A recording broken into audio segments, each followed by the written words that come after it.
সাথে, যদি আপনি থাকেন আমার সাথে, তাহলে ডেফিনেটলি আমরা অনেক দূর যেতে চাই। অ্যান্ড থ্যাংক ইউ গ্রামীণ ফোন আমাদের সঙ্গে থাকার জন্য। আমার সাথে মাসুম ভাই এই মুহূর্তে আছেন, এবং মাসুম ভাইকে আমি বলবো যে এই যে 8 বছরের যে জার্নি, এই জার্নিটা আসলে আমার জন্য তো অনেক অনেক রকমের অনেক অনেক এক্সাইটিং ছিল। মাসুম ভাই, আপনার জন্য এই 8 বছরের জার্নিটা আসলে কেমন ছিল?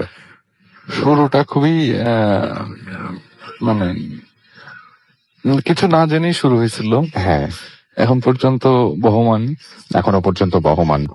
এবং এই যে আপনাকে তো প্রত্যেকটা অডিও ক্লিপ যতগুলো আসছে, যে এতগুলো অডিও ক্লিপ শুনতে হয়, সেগুলোর সাথে মিউজিক বসাতে হয়, মানে থাকে না যে অনেক অডিও ক্লিপ আছে যে ক্লিপ গুলো কথা অনেকদিন পর্যন্ত মনে থাকে, এরকম আছে না? মানে মাথায় দেখা যাচ্ছে যে ওইটা আমাকে ঘুরতে থাকে। মানে 10-15 মিনিটের একটা অডিও ক্লিপ বা 10 মিনিটের একটা অডিও ক্লিপ কাটতে বা শুনতে খুবই আগ্রহের সাথে শুনতে হয় জিনিসটা। অলমোস্ট 1 ঘন্টা লাগে, রাইট। 2 ঘন্টাও লাগে অনেকগুলো যা নয়েজ থাকে যেগুলোতে। কিন্তু থাকে না যে মাথায় আটকে যাচ্ছে, এটা এই মানুষের সাথে এই জিনিসটা হয়েছে, সেটাই। এই মানুষের সাথে এই জিনিসটা হয়েছে। মানে আমার এটা আগেই থাকে যে শোয়ের শুরু হওয়ার আগে আমি জানতেছি যে ও এটা অনেক জোস। আমি যখন আপনার সাথে আলাপ করি, তো ওটার একটা আলাদা আনন্দ আছে। যখন শুরু করেছিলাম একদম ওই রাতের কথা নিশ্চয়ই আপনার মনে আছে। সেই রাতে আমি বা আপনি, আমরা কেউ কি ভেবেছিলাম আসলে, সত্যি করে বলেন তো, যে 8টা বছর এভাবে পার হয়ে যাবে? অসম্ভব। মানে কোনো সাউন্ড বাইট কি হবে জানি না, থাকে না যে অবাক হয়ে শুরু হয়ে গেছে। আপনি হয়তো প্রথমে এসে বললেন মাসুম কোনো তো ইন্ট্রো নাই, আমরা কিভাবে শুরু করবো? তাইলে ইন্ট্রো বানাই তাহলে। মানে 10 মিনিটের মধ্যে আধা ঘন্টা টাইম ছিল তখন, অ্যাটলিস্ট আধা ঘন্টার মতন টাইম ছিল। সুমন ভাই আসছে, এবার সবাই আসছে, আধা ঘন্টার মধ্যেই পুরো জিনিসটা রেডি করা হয়েছিল একদম। তো আপনি এই যে যারা ঘটনা পাঠান, আমি তো সবাইকে থ্যাঙ্কস জানাবোই, আপনিও আপনার পক্ষ থেকে যারা ঘটনা পাঠাতে থেকে একটু ধন্যবাদ জানাতে পারেন। মানে যারা ঘটনা পাঠান তারা তো বলবো যে শোটাকেই তারা ধরে রাখছে আর কি এখন পর্যন্ত। বাইরে যারা শুনছে বা শুনে যারা ঘটনা পাঠায়, তাদের কাছে আমি অনেকদিন ধরে আমার কোনো অভিযোগ নাই আপনাদের প্রতি। আপনারা খুব কষ্ট করে হয়তো বা ঘটনাটা পাঠান, খুবই আমার কাটতে হয়তো বা অনেক সময় অনেক ঘটনা আমি ইচ্ছা করে বাদ দিয়ে ফেলি, কারণ ঘটনাগুলোর মধ্যে অনেক থাকে না যে টেকনিক্যাল প্রবলেম আছে, অথবা আপনি কথা বলার সময় অনেকবার একই জিনিস বলছেন, অনেক সময় হয় এরকম। তো এটা মন খারাপ করার কিছু নেই। আমি বলবো যে যেকোনো একটা একদম ঠান্ডা, মানে কোনো গ্যাঞ্জাম নাই, কিছু নাই, এরকম একটা জায়গায় বসে একদম মন উজাড় করে আপনি ঘটনাটা রেকর্ড করেন। সেটাই সেটাই। দেখেন না যে একদম আপনি যা ফিল করতেছেন ওইটাই রেকর্ড করেন, কিন্তু এমন একটা জায়গায় যে রেকর্ড করেন আশপাশে যেন দিনের বেলা না, রাত্রে হলে সবচেয়ে ভালো। সেটাই। Thank you very much Masum ভাই, থ্যাংক ইউ। আমাদের সাথে কথা বলছিলাম মাসুম ভাইয়ের সাথে, এবং আপনারা সবাই জানেন যে ভূত FM 10 বছর পার করতে যাচ্ছে। এই তো মানে আর একটা দিন পরেই 10 বছর হয়ে যাবে ভূত FM, এবং আপনারা সবাই এই পথ চলায় আমাদের সঙ্গে ছিলেন বলে আপনাদেরকে অনেক ধন্যবাদ। এবং যারা ঘটনা পাঠিয়েছেন, এখানে এসে স্টুডিওতে এসে ঘটনা বলেছেন, এবং আমাদের সঙ্গে প্রতিনিয়ত যারা কিছুই করেননি, শুধু শুনেছেন, তাদেরকেও অনেক ধন্যবাদ। যারা ফেসবুক পেজে এসে আমাদের পোস্ট গুলোতে লাইক দিয়েছেন, জানিয়েছেন ঘটনা কোনটা ভালো কোনটা মন্দ, তাদের সবার কাছে অনেক অনেক কৃতজ্ঞ আমরা। থ্যাংক ইউ ভেরি মাচ আমাদের সঙ্গে থাকার জন্য এই 8টি বছর। যাই হোক, স্টুডিওতে এসে ঘটনা বলতে যারা পারেন না, তারা ইমেল করে দেন আমাদের কাছে। তেমনি একটা ইমেল আমার আজকে এই মুহূর্তে আমার হাতে আছে, সেই ইমেলটা দিয়েই শুরু করতে চাই আজকের ভূত FM। আশা করছি আপনাদের ভালো লাগে। স্টুডিওতে এসে ঘটনাটি বলা সম্ভব নয়, ভালো লাগলে পড়ে শোনাবার অনুরোধ রইল। আসসালামু আলাইকুম রাসেল ভাই। ওয়ালাইকুম সালাম। আশা করি আপনি ভালো আছেন। আমি আপনার নিয়মিত একজন শ্রোতা। আমার নাম মামুন আহমেদ, জেলা যশোর সদর, ডাক কুয়াদা বাজার, সিরাজ সিংহা। রাসেল ভাই, আমার নিজের সাথেই ঘটেছে এই ঘটনাটি, যেটা শুরু হয় 2010 সাল থেকে, আর এখনো রীতিমতো ঘটে চলেছে আমার সাথে। বর্তমানে আমার অবস্থা খুবই আশঙ্কাজনক। এখনো আমি বুঝতে পারছি বছর ধরে ঘটনাটি ঘটার কারণে আমার এই ঘটনাটি অনেক বড়, তাই যতটা সম্ভব ছোট করে বলার চেষ্টা করছি। তখন রমজান মাস, রমজানের প্রথম দিন। আমরা অনেকে মিলে আমাদের গ্রামের মসজিদে ইফতার করতে যাই। বলে রাখা ভালো যে আমাদের মসজিদটি পূর্ব ও উত্তর দিকে রয়েছে কবরস্থান, এবং দক্ষিণ দিকে রয়েছে বড় পুকুর, ও পশ্চিম দিকে রয়েছে অনেকগুলি বাড়ি। যা হোক, যাওয়ার পর হুজুর আমাকে ডেকে বলেন প্লেটগুলো ধুয়ে নিয়ে আসতে। যে কথা সেই কাজ। মসজিদের টিউবওয়েলটি খারাপ থাকায় পুকুরে দিতে যাই।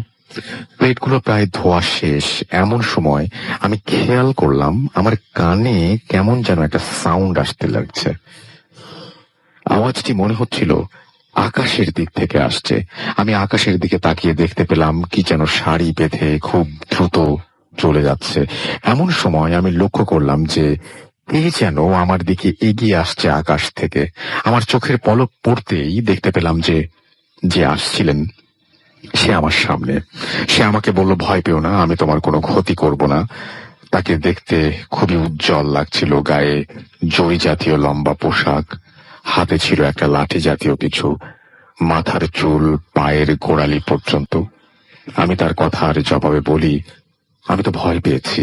সে বলে, কই, তুমি তো ভয় পাওনি বলে আমার শরীরে 3বার ফু দিল, আর বলল আজ সময় নেই, তোমার সাথে পরে দেখা করব, ভালো থাকো, বলেই অদৃশ্য হয়ে গেল।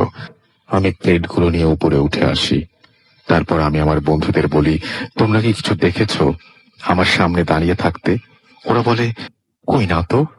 আমি আর কাউকে কিছু বলি না, মনের ভুল ভেবে। ঈদের কিছুদিন পর আমি সেই মহিলাকে আবারও দেখতে পাই স্বপ্নে। তিনি আসেন, আমার সাথে কথা বলেন বিভিন্ন বিষয়ে। এভাবে চলতে থাকে কিছুদিন। তারপর একদিন তিনি আমাকে তাদের ওখানে নিয়ে যান বেড়াতে। আমাকে যেভাবে তিনি নিয়ে যান, তিনি আমাকে বলেন আমি যা পড়বো তুমিও তাই সাথে সাথে পড়বে। তিনি যা পাঠ করলেন আমি তার সাথে তাই পড়লাম, আর বললেন তুমি আমার হাতের ওপর উঠে দাঁড়াও। আমি সেই মুহূর্তে দেখতে পেলাম তার হাতটি বিশাল বড় হয়ে গেল। আমি উঠে দাঁড়ালাম। তারপর তিনি আমাকে বললেন, চোখ বন্ধ করো। আমি না বলা পর্যন্ত চোখ খুলবে না। আমি বলি, ঠিক আছে। 5-6 মিনিট পর বলল, চোখ খুলো।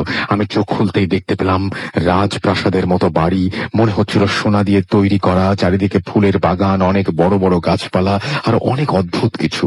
তিনি আমাকে ওই রাজপ্রাসাদের বাড়ির মধ্যে নিয়ে যান, আমাকে একটি জায়গায়। সেই সময় একটা মেয়েকে দেখতে পাই। মেয়েটার মুখটা দেখা যাচ্ছিল না, মুখে একটা কাপড় জাতীয় কিছু ছিল। সেই কারণে আমি সেই মহিলার কাছে জিজ্ঞেস করতেই তিনি বললেন ও আমার একমাত্র মেয়ে। তারপর তিনি তার মেয়েকে ডেকে আমার সঙ্গে পরিচয় করিয়ে দেন। অনেক গল্প হয় আমাদের। তারপর তিনি আমাকে একটা লাঠির মতো কিছু দেন আর বলেন, এটা তোমার কাছে রাখো, তোমার সাথে আমরা দেখা করি এ বিষয়ে কারো সাথে কোনো কিছু বলবে না বা শেয়ার করবে না। তারপর আমি ওনাকে বলি আমি বাসায় যেতে চাই। তারপর আর কিছু মনে নেই। সকালে ঘুম থেকে উঠে স্বপ্নের কথা ভাবি, আর নিজে মজাও পাই। স্বপ্ন তো স্বপ্নই, কিন্তু হাত মুখ ধুতে গিয়ে দেখতে পেলাম আমার ডান হাতে যে লাঠিটা দিয়েছিল সেই লাঠির দাগ আমার হাতের মধ্যে রয়েছে। পানিও সাবান দিয়ে ধোয়ার চেষ্টা করছি, কিন্তু কিছু হচ্ছে না। তারপর এই দাগটি আমার হাতে থাকে অনেক দিন। আস্তে আস্তে দাগটি অদৃশ্য হয়ে যায়। তারপর ভালোই যেতে থাকে দিনকাল। অনেকদিন পর মাঝে মাঝে স্বপ্নে আসে, আমাকে নিয়ে যায়, আবার ফিরে আসে, এভাবে চলতে থাকে। হঠাৎ একদিন আমাকে নিয়ে যায়, কিন্তু আর আমাকে বাড়িতে আসতে দেয়া হবে না বলে। আমি প্রশ্ন করলাম, কেন আমাকে যেতে দেবেন না? তিনি আমাকে বললেন, দেখো, আমাদের একমাত্র মেয়ে আমাদের কাছে যা চেয়েছে তাই পেয়েছে, আর আমার মেয়েটা খুবই জেদি, তোমাকে ওর ভালো লেগেছে এই কারণে। আমি বললাম, তাকে কৌতূহল করে দেখেন, আমি তো তার চেহারা কখনো দেখিনি, একটা আবরণ থাকে সব সময়, তবে আমি কিভাবে রাজি হব? তিনি আমাকে বললেন, তুমি ওকে দেখতে চাও? আমি বলি হ্যাঁ। তিনি বলেন, দেখো, আমাদের মধ্যেকার নিয়ম আছে, দেখতে চাইলে দেখা সম্ভব না, কিন্তু তুমি দেখতে পাবে, তবে সাবধানে, ও বুঝতে পারলে তোমার ক্ষতি হবে। তুমি ওর আশপাশ দিয়ে 7 বার ঘুরবে এবং এক টানে ওর মুখের আবরণটি খুলতে যদি পারো তবে দেখতে পাবে। যে কথা সেই কাজ। অনেক কষ্ট করে আমি এই কাজটি হাসিল করলাম। আবরণটি খোলবার সাথে সাথে দেখি মেয়েটি অদৃশ্য হয়ে গেল। কিছু সময় পর দেখি একটি সুন্দর মেয়ে আমি তার আমার দিকে হেঁটে এগিয়ে আসছে। ওর পোশাক দেখে আমি চিনতে পারি সে আর কেউ নয়, কেবলমাত্র যার মুখের আবরণটি খুলেছিলাম সেই। ওকে দেখতে এতটাই সুন্দর লাগছিল যে ভাষায় প্রকাশ করতে পারবো না আমি। যাই হোক, সেখানে অনেক কথা হয় আমাদের। এক সময় ও রাজি হয় আমার সাথে বাসায় দিয়ে যাওয়ার জন্য, অবশেষে আমাকে রেখে যায়। ঘুম ভাঙলে দেখি আমি আমার বাসার খড় গাদায় শুয়ে আছি। এটা দেখে তাড়াতাড়ি নিচে নেমে আসি। তারপর আমি আমার রুমে ঢুকে দেখি ভেতরে থেকে নক করা। আমি আমার ঘরটি বাহির থেকে নকটা খুলতে পারতাম, তাই তাড়াতাড়ি খুলে ভেতরে ঢুকে দেখলাম ভেতরে কেউ নেই। আমি খুব চিন্তায় পড়ে গেলাম, আমার সাথে এসব হচ্ছেটা কি? আমি তো রাতে আমার রুমে ঘুমিয়েছিলাম, কিন্তু খড় গাদায় কিভাবে এলাম এসব চিন্তা করতে করতে ঘুমিয়ে পড়লাম। এরপর কিছু দেখি না, অনেক দিন হয়ে গেছে। 2-3 মাস পার হওয়ার পর আমাকে প্রায় দিন নিয়ে যায় ওদের ওখানে। তারপর একদিন আমাকে নিয়ে যায়, আর সেই দিন আমার সাথে যে ঘটনাটি ঘটলো সেটার জন্য আমি প্রস্তুত ছিলাম না। ওখানে যাওয়ার পর দেখি একটু অন্যরকম মুডে আছে সবাই, অনেক লোকজন বাড়িতে। আমাকে দেখে ওদের রুমে নিয়ে যাওয়া হয়। তারপর ওর মা আমাকে ডাক দিয়ে নিয়ে যায় আলাদা একটা রুমে। যে রুমের ভেতরে ছিল সেই মেয়েটি, ওর মা আর আমি। কথা হয় যে আমার আর তার মেয়ের নাকি আজ বিয়ে। এ কথা বলে তিনি বলেন, তোমরা কথা বলো, আমি বাইরে থেকে আসছি। এ কথা বলে তিনি বেরিয়ে যান। রুমের ভেতরে আমি, সেই মেয়ে ছাড়া আর কেউ নেই। অনেক কথা হলো দুজনের মধ্যে। একটা পর্যায়ে বিয়েতে রাজি না হওয়া কোনো উপায় থাকলো না আমার। তারপর আমাদের বিয়ে হলো। সেদিন আমাকে আমার বাসায় আসতে দেওয়া হবে না বলে বায়না ধরল সে। তাকে অনেক ভাবে বোঝানোর পর সে রাজি হয়। তারা অনেকে এসে আমাকে আমার বাসায় রেখে যায়। সকালে ঘুম ভাঙে একটু দেরিতে। ঘুম থেকে উঠে দেখি আমার সমস্ত হাত জুড়ে অনেক দাগ, হাতে মেহেলে তিতিলে যেমন হয়। এই কাহিনী হওয়ার পর খুব চিন্তিত হয়ে গেলাম আমি।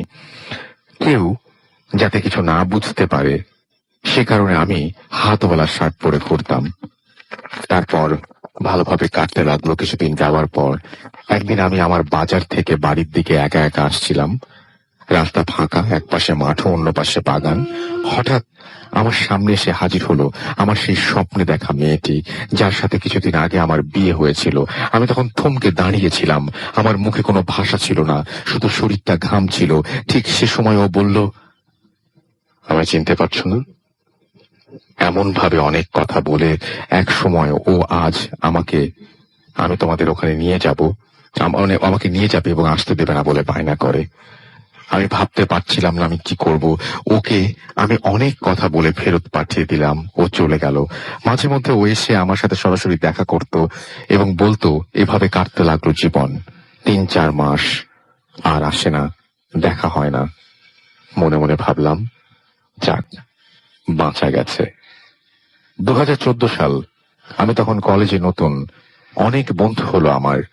একদিন বাসায় ফিরতে অনেক রাত হয়ে যায়, আনুমানিক 10টা থেকে 10টা 30 মিনিট। এক পায়ে হেঁটে রাস্তা দিয়ে আসছিলাম। রাস্তাটা ছিল ঘন অন্ধকার, চারিদিক থেকে ঝিঝি পোকার ডাক। এক জায়গাতে আসার পর আমার শরীরটা কেন যেন ভারী হয়ে গেল। জায়গাটার বিবরণ না দিলেই নয়, ওই স্থানটির নাম ব্যাপারী দিঘি। কালীতলা, ফাঁকা মাঠ এবং রাস্তা বাদে চারিদিকে কবরস্থান। এমনিতে জায়গাটি সকালে সকলের কাছে ভয়ের ছিল। আমি মনে মনে সাহস জোগাই আর এগোতে থাকলাম বাসার দিকে। একটা সময় আমি লক্ষ্য করলাম আমি হাঁটছি, তবে স্থান পরিবর্তিত হচ্ছে না। আস্তে আস্তে আমার পা আর চলছে না। মনে হচ্ছিল পেছন থেকে কে যেন পা টেনে ধরেছে। শরীরের শক্তি যেন হারিয়ে যাচ্ছে, শরীরের সকল পশমগুলো দাঁড়িয়ে গেছে। আমি তখন চিৎকার করতে চাচ্ছিলাম, কিন্তু আমার মুখ থেকে কোনো কথা বের হচ্ছিল না। এমন সময় আমি লক্ষ্য করলাম আমি মাটি থেকে ওপরের দিকে চলে যাচ্ছি। আমি যতই মাটি থেকে ওপরের দিকে চলে যাচ্ছি, মনে হচ্ছিল, আমি তখন বুঝতে পারি আমার সাথে আজ বড় খারাপ কিছু ঘটতে চলেছে। তাই আমি আল্লাহকে স্মরণ করি, আর যে সকল সূরা পাঠ করতে পারতাম সব পাঠ করতে লাগলাম। এক সময় আস্তে আস্তে মাটিতে আবার নেমে এলাম। এক পা বাড়িয়ে দৌড় মারতেই দেখতে পেলাম সাদা আলো টাইপের কিছু একটা এসে হাজির হলো আমার সামনে। আমি খেয়াল করে দেখলাম সে আর কেউ নয়, সেই মেয়েটি। ওকে দেখার পর আমি আবার সাহস ফিরে পাই। ও আমাকে বলল, কি ভয় পেয়েছো? এভাবে অনেক কথা হয়। এক সময় সে বলে, দেখো, আমি যদি চাই তোমাকে জোর করে নিয়ে যেতে পারি, কিন্তু আমি সেটা এখন করব না। তোমাকে আমি 1 বছর সময় দিলাম। তুমি যদি মন থেকে চাও, যেতে চাও, আমি এসে নিয়ে যাব। আর যদি না চাও, তবে শুনে রাখো, তোমার বয়স 24 বছরের ভেতর তোমাকে আমি নিয়ে যাব। কেউ আমাকে ঠেকাতে পারবে না। আমি যদি না পারি, তাহলে তোমাকে অনেক ডিস্টার্ব করবো। এভাবে অনেক কথা বলে সে চলে যায়। এই বিষয়টি আমার আর ভালো লাগে না, তাই আমি একজন হুজুরের কাছে যাই। তিনি আমার শরীর বন্ধ করে দেন 24 বছর পর্যন্ত, এবং কিছু তেল ও পানি দেন। তিনি বলেছিলেন আর কোনো সমস্যা হবে না। ভালো কাটছিল দিনকাল, 3 বছর কোনো সমস্যা ছাড়াই। বর্তমানে আমার বয়স 22 বছর। 2018 জুলাই মাসের প্রথম দিন আবার সমস্যা শুরু হয়। সরাসরি দেখা দিচ্ছে, কথা বলছে, কিন্তু আমাকে ধরতে পারছে না, শরীর বন্ধ থাকায়। এখন রাতে আমি ঘুমোতে পারছি না। চোখের সামনে ওর ছবি ভাসছে। আমার চেহারা খারাপ হয়ে যাচ্ছে, শরীরের ওজন কমে যাচ্ছে, কিছুতে মন বসছে না। আমি এখন কি করব বুঝতে পারছি না। আপনাদের কাছে কোনো সমাধান থাকলে আমাকে বলবেন প্লিজ। ঘটনাটি পড়ে শোনাবার অনুরোধ রইল। আমার ঘটনাটি সিলেক্ট হলে আমাকে জানাবেন প্লিজ। ভূত এফএমের জন্য শুভকামনা। তারপরে তিনি তার ফোন নাম্বার শেয়ার করেছেন। থ্যাংক ইউ ভেরি মাচ আপনার ঘটনার জন্য। এবং একটা জিনিস নিয়ে আমি খুব চিন্তিত। যিনি ঘটনাটি পাঠিয়েছেন, বর্তমানে তিনি এই ঘটনাটি ফেস করছেন, এবং তার সমস্যাটা এখন আছে, এবং চলমান একটা সমস্যা, এবং যে সমস্যাটি এই জুলাই মাসে আবার শুরু হয়েছে। এই তো জুলাই মাস গেল, এটা অগাস্টে পড়েছি আমরা। আমার তার আমার কাছে তো কোনো সমাধান নেই। যারা শুনছেন তাদের কাছে যদি কোনো সমাধান থাকে আপনারা জানাবেন। সবচেয়ে ভালো হচ্ছে আমাকে ইমেইল করে জানানো। আমার ইমেল অ্যাড্রেস হচ্ছে bhutfm@radiofurti.fm, which is bhutfm@radiofurti.fm, যেটা আমি রেগুলার চেক করি, এবং এই ইমেইলে আমি সবচেয়ে বেশি অ্যাভেলেবল। এছাড়াও আমাদের যে ফেসবুক পেজ আছে, ওখানে আমি অ্যাভেলেবল, এবং আমার ফেসবুক পেজের অ্যাড্রেস হচ্ছে www.facebook.com/bhutfm.raffle। এছাড়া আপনি যোগাযোগ করতে পারেন www.facebook.com/radio.furti এই অ্যাড্রেসে গিয়ে। এবং আমাদের যে পোস্ট আজকে দুটো রয়েছে, সেই পোস্টের নিচেও চাইলে আপনি কমেন্ট করতে পারেন। এবং এই ঘটনার সমাধান যদি এখন কেউ দিতে চান, তাহলে দিতে পারেন। যদি যিনি ঘটনা পাঠিয়েছেন তিনি যদি শুনে থাকেন, সরাসরি ফেসবুকের পোস্টের নিচে গিয়ে কমেন্ট সেকশনে থেকেই তিনি জানতে পারবেন এবং সমাধান পেয়ে যাবেন। যাই হোক, এই ছিল ঘটনা। খুবই নাড়া দেবার মতো একটা ঘটনা, তাই না? একদম গল্পের মতো লাগে। যাই হোক, যার সাথে ঘটে শুধু তিনিই বুঝতে পারেন সমস্যা কত গুরুতর। আমরা চলে যাচ্ছি আমাদের প্রথম অতিথির কাছে। আপনার নামটা প্লিজ একটু বলবেন, তারপর আপনার ঘটনায় যাবো আমরা। আসসালামু আলাইকুম লিসেনার, আমি সোহান। আমি এসেছি হচ্ছে ঢাকার বেড়াত বাড্ডা থেকে। তো এটা হচ্ছে আমার প্রথম ঘটনা। তো ঘটনাটা হচ্ছে যে যার সাথে ঘটে, আলী ভাই, তো তিনি এখন শুনছেন। তো তিনি আজকে আমাকে শেয়ার করছেন ঘটনাটা। তো মূলত তিনি ছিলেন পেশায় একজন অ্যাম্বুলেন্স চালক। তো ঘটনাটা ঘটে হচ্ছে 2016 সালে।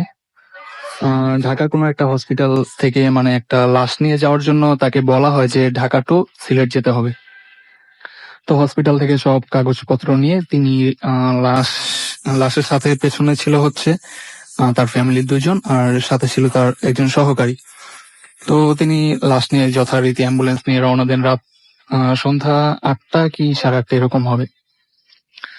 তো তারা যখন ঢাকা ক্রস করলো, তো তারপর একটা ব্রিজ পড়ে। তো ওই ব্রিজটা ক্রস করার পর ভালোভাবেই যাচ্ছিল। প্রায় 1 কিলোমিটার যাওয়ার পর হঠাৎ করে তিনি দেখতে পেলেন যে তার ডান পাশে একজন হাঁটছে, সাদা কাপড় পরা, আর বলছে গাড়িটা সাইড কর। তো তার গাড়িটা তখন ছিল 80 স্পিডে। তো 80 স্পিডে একজন লোক, 80 স্পিডে একটা গাড়ির সাথে একজন লোক হেঁটে হেঁটে যাবে, তাকে বারবার বলছে গাড়িটা সাইড কর। তো তিনি কি করলো, আস্তে আস্তে গাড়ির স্পিডটা আরো বাড়াতে থাকে। তো হঠাৎ করে কিছুক্ষণ পর লোকটা গাড়ির সামনে চলে আসে, সেই বিষয়টা বুঝতে পারে। সে কি করলো, গাড়িটা 120 স্পিডে উঠে মানে ওই লোকটার উপর দিয়ে উঠিয়ে দেয়। তো লোকটা ছিটকে গিয়ে পাশে ছিল একটা পুকুরে পড়ে। পুকুরে পড়ার পর পুকুরের মানে পানি যে ঢেউটা, এটা মানে মানে অনেক উপরে উঠে যায়। তো যিনি ড্রাইভার ছিলেন তিনি বললেন যে মানে সমুদ্রে যেরকম ঢেউ হয় এরকম উপরে ছিল, উঠে যায় ঢেউটা। তো তিনি ওই বিষয়টা আর না করে তিনি তার মতো গাড়ি চালাতে থাকেন। প্রায় 2-3 মিনিট পর হঠাৎ করে গাড়ির সামনে যে গ্লাস থাকে ইন ফ্রন্টে, তো ওটা বেয়ে বেয়ে রক্ত পড়ছে উপর থেকে। তো তিনি বুঝতে পারছেন না যে রক্তটা কোথা থেকে পড়ছে। তো আস্তে আস্তে রক্ত মানে উপর থেকে বেয়ে বেয়ে পড়ছে। তো তিনি কি করলেন, সামনের যে পানি থাকে তো ওইটা দিয়ে পানি দিচ্ছেন কাচের মধ্যে। পানি যত দিচ্ছেন রক্তের পরিমাণ আরো বাড়ছে। তো এটা দেখে তিনি ঘাবড়ে যান। তো তিনি চিন্তা করলেন যে সামনে একটা পাম্প আছে, তো ওখানে গাড়িটা সাইড করে আমি গাড়িটা পানি দিয়ে পুরোটা ওয়াশ করব। তো এভাবে যাচ্ছেন। কিছুক্ষণ পর হঠাৎ কোথা থেকে একটা কালো বিড়াল এসে ওই গ্লাসের উপর পড়ে। তো ওই রক্তমাখা গ্লাসের উপর পড়ে, বিড়ালটা একবার সাইডে চলে যায়, আবার কোথা থেকে যেন উড়ে এসে পড়ে ওই গ্লাসের উপর। তো তিনি এভাবে গাড়ি চালাচ্ছেন। কিছুক্ষণ পর আর বিড়ালটাকে দেখা যায় না। তো তিনি কি করলেন, একটা পাম্পের ওখানে গাড়িটা সাইড করে ওনার সহকারীকে ঘুম থেকে উঠিয়ে বললেন যে তুই একটু এক কাজ কর, ওই পানি নিয়ে 1 বালতি। তো উনি বললেন কেন মামা? তো উনি বললেন যে কেন, তোর জানতে হবে না, তুই তাড়াতাড়ি যা। তো উনি গেলেন পানি আনতে। আর আলী ভাই যিনি ছিলেন উনি মানে গাড়ি থেকে নেমে সামনে গেলেন যে আসলে বিষয়টা কি ওটা দেখার জন্য। তিনি যেটাই দেখলেন যে গাড়ির মধ্যে এতক্ষণ যে সামনে থেকে রক্ত পড়ছিল পুরো গ্লাসে, রক্ত তো দূরের কথা, একটা ফোঁটা পানিও নেই। তো এরকম দেখার পর তিনি আগে থেকে বুঝতে পারছেন যে কি হচ্ছে। তারপর তিনি প্রচন্ড সাহসী ছিলেন, যার কারণে তারপর পানি নিয়ে আসে উনি পানিতে এমনিতে গাড়িটা ধুয়ে তারপর তারা আবার রওনা দেয়।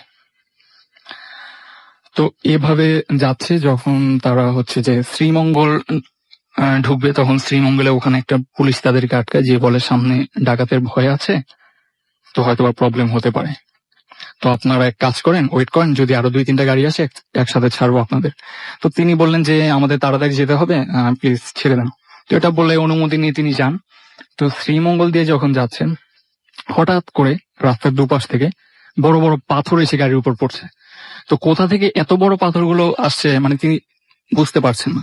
তো পাথরগুলো গাড়ির সামনে এসে যখন গাড়ির কাছাকাছি এসে পড়ছে আর হাওয়ায় মিলিয়ে যাচ্ছে, এরকম মনে হচ্ছে গাড়ির উপর এসে পড়বে। তো এরকম হচ্ছে এর মধ্য দিয়ে তিনি ড্রাইভ করছেন।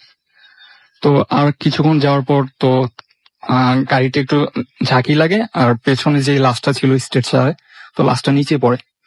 তো তার বাড়ির লোক তারা উঠে যায়, বললো গাড়িটা একটু প্লিজ সাইড করেন, লাশটা তুলতে হবে। তো তিনি গাড়িটা সাইড করে যথারীতি লাশটা গাড়িতে তুলে তারপর আবার তার যাত্রা শুরু করে। তো এভাবে কিছু দূর যাওয়ার পর হঠাৎ করে মানে চারপাশে ছিল জঙ্গল, তো জঙ্গলের ভেতর থেকে আস্তে আস্তে 1-2টা করে শিয়াল বের হয়ে আসছে। তো 2-3টা করে শিয়াল দেখা যাচ্ছে যে রাস্তা পার হচ্ছে, তো গাড়ির সামনে আসছে। আস্তে আস্তে যতই এগোচ্ছে তারা, শিয়াল দেখা যাচ্ছে আরো বেড়ে যাচ্ছে। তো আমরা জানি যে শিয়ালের চোখে বা কুকুরের চোখে রাতের বেলা লাইট পড়লে চোখ জ্বলজ্বল করে, এটা স্বাভাবিক।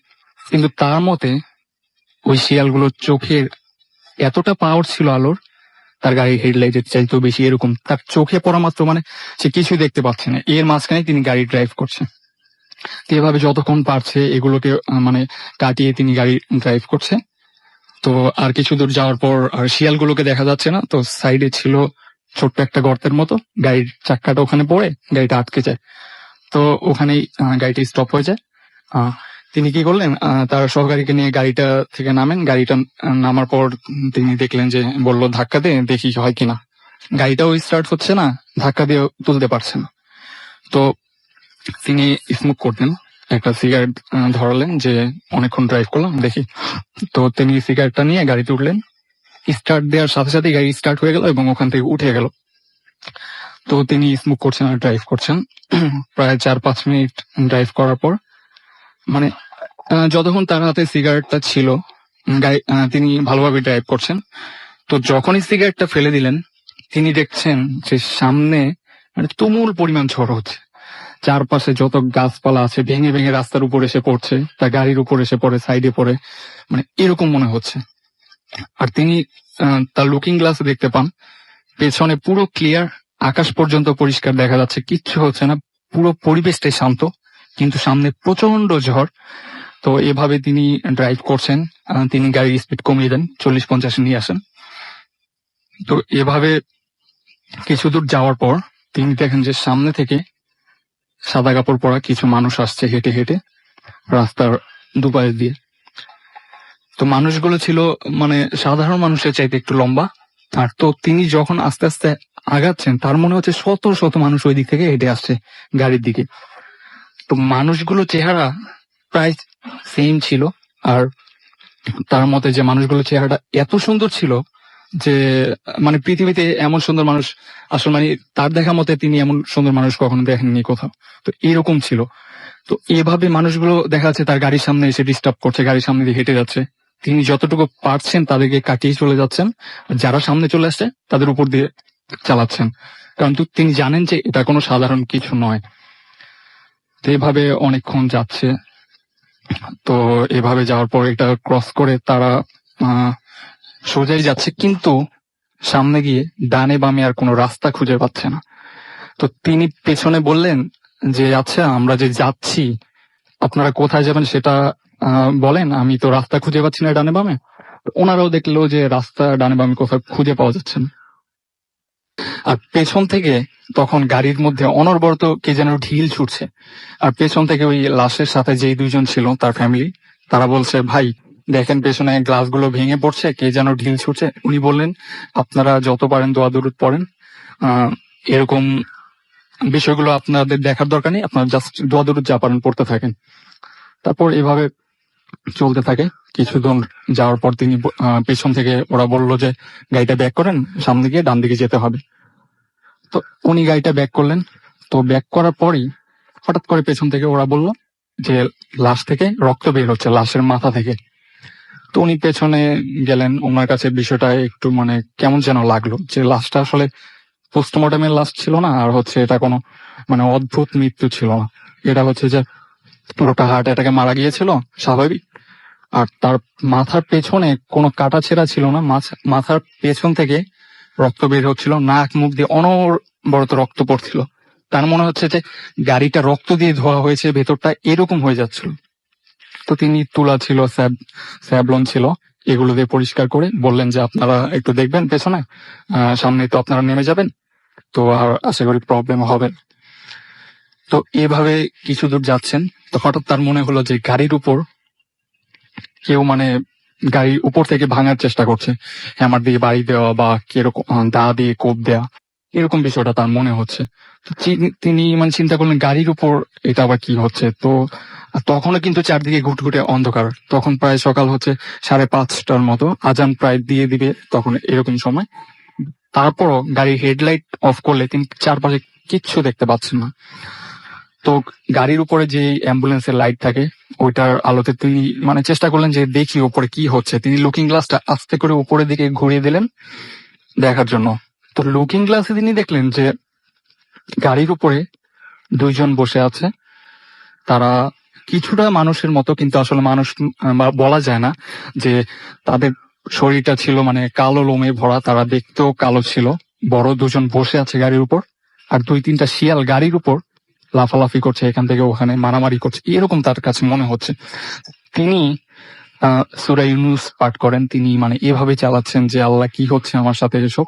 তো কিছুক্ষণ পর আস্তে আস্তে সব ঠিক হয়ে যায়। তো তার কাছে লুকিং গ্লাসে তিনি দেখতে পান যে তার পেছনে যে লাশটা ছিল, লাশের শরীর থেকে রক্ত এমন ভাবে পড়ছে তার মনে হচ্ছে গাড়ির মানে ফাঁকা যে জায়গাগুলো, ওই জায়গাগুলো দিয়ে রক্ত রাস্তার মধ্যে পড়ছে। তো এভাবে তিনি যাচ্ছেন। তো যাওয়ার পর তার পেছন থেকে ফ্যামিলির লোকরা বললো যে ডান দিকে যান, ডান দিকে আমাদের বাড়ি। তো তখন রক্ত পড়া বন্ধ হয়ে যায়, তিনি ডান দিকে বাড়ির সামনে চলে যান। তো লাশটা যখন নামাবেন, রাসেল ভাই গাড়ির ভিতরে মানে কোনো রক্ত ছিল না, কোনো কিচ্ছু না। তখন যখন লাশটা থেকে ব্লিডিং হচ্ছিল, সাদা কাপড়টা ছিল, ওই কাপড়টাও কিন্তু রক্তে মেখে গিয়েছিল, কিন্তু কাপড়টাতে একটা ফোঁটা রক্তের স্পট ছিল না। তো তারা গাড়ি থেকে লাশটা নামালেন, সবাই আসছে যে যিনি মারা গেছেন তাকে দেখার জন্য। তো যখন ওনার মুখ থেকে সাদা কাপড়টা সরাবেন, সবাই দেখতে আসছেন, তো মানে এমন মানে কিছু হবে তারা কল্পনাও করতে পারেনি। লাস্টার মুখটা থেকে কাপড়টা সরাতেই তারা দেখতে পেলেন যে লাস্টার মুখটা জাস্ট একটা কঙ্কাল, মাথাটা পুরাটা কঙ্কাল, পুরো বডিটা ঠিক আছে, মাথাটা পুরো কঙ্কাল হয়ে আছে এরকম। তো সবাই মানে অনেকে ভয়ে ওখান থেকে চলে যায়।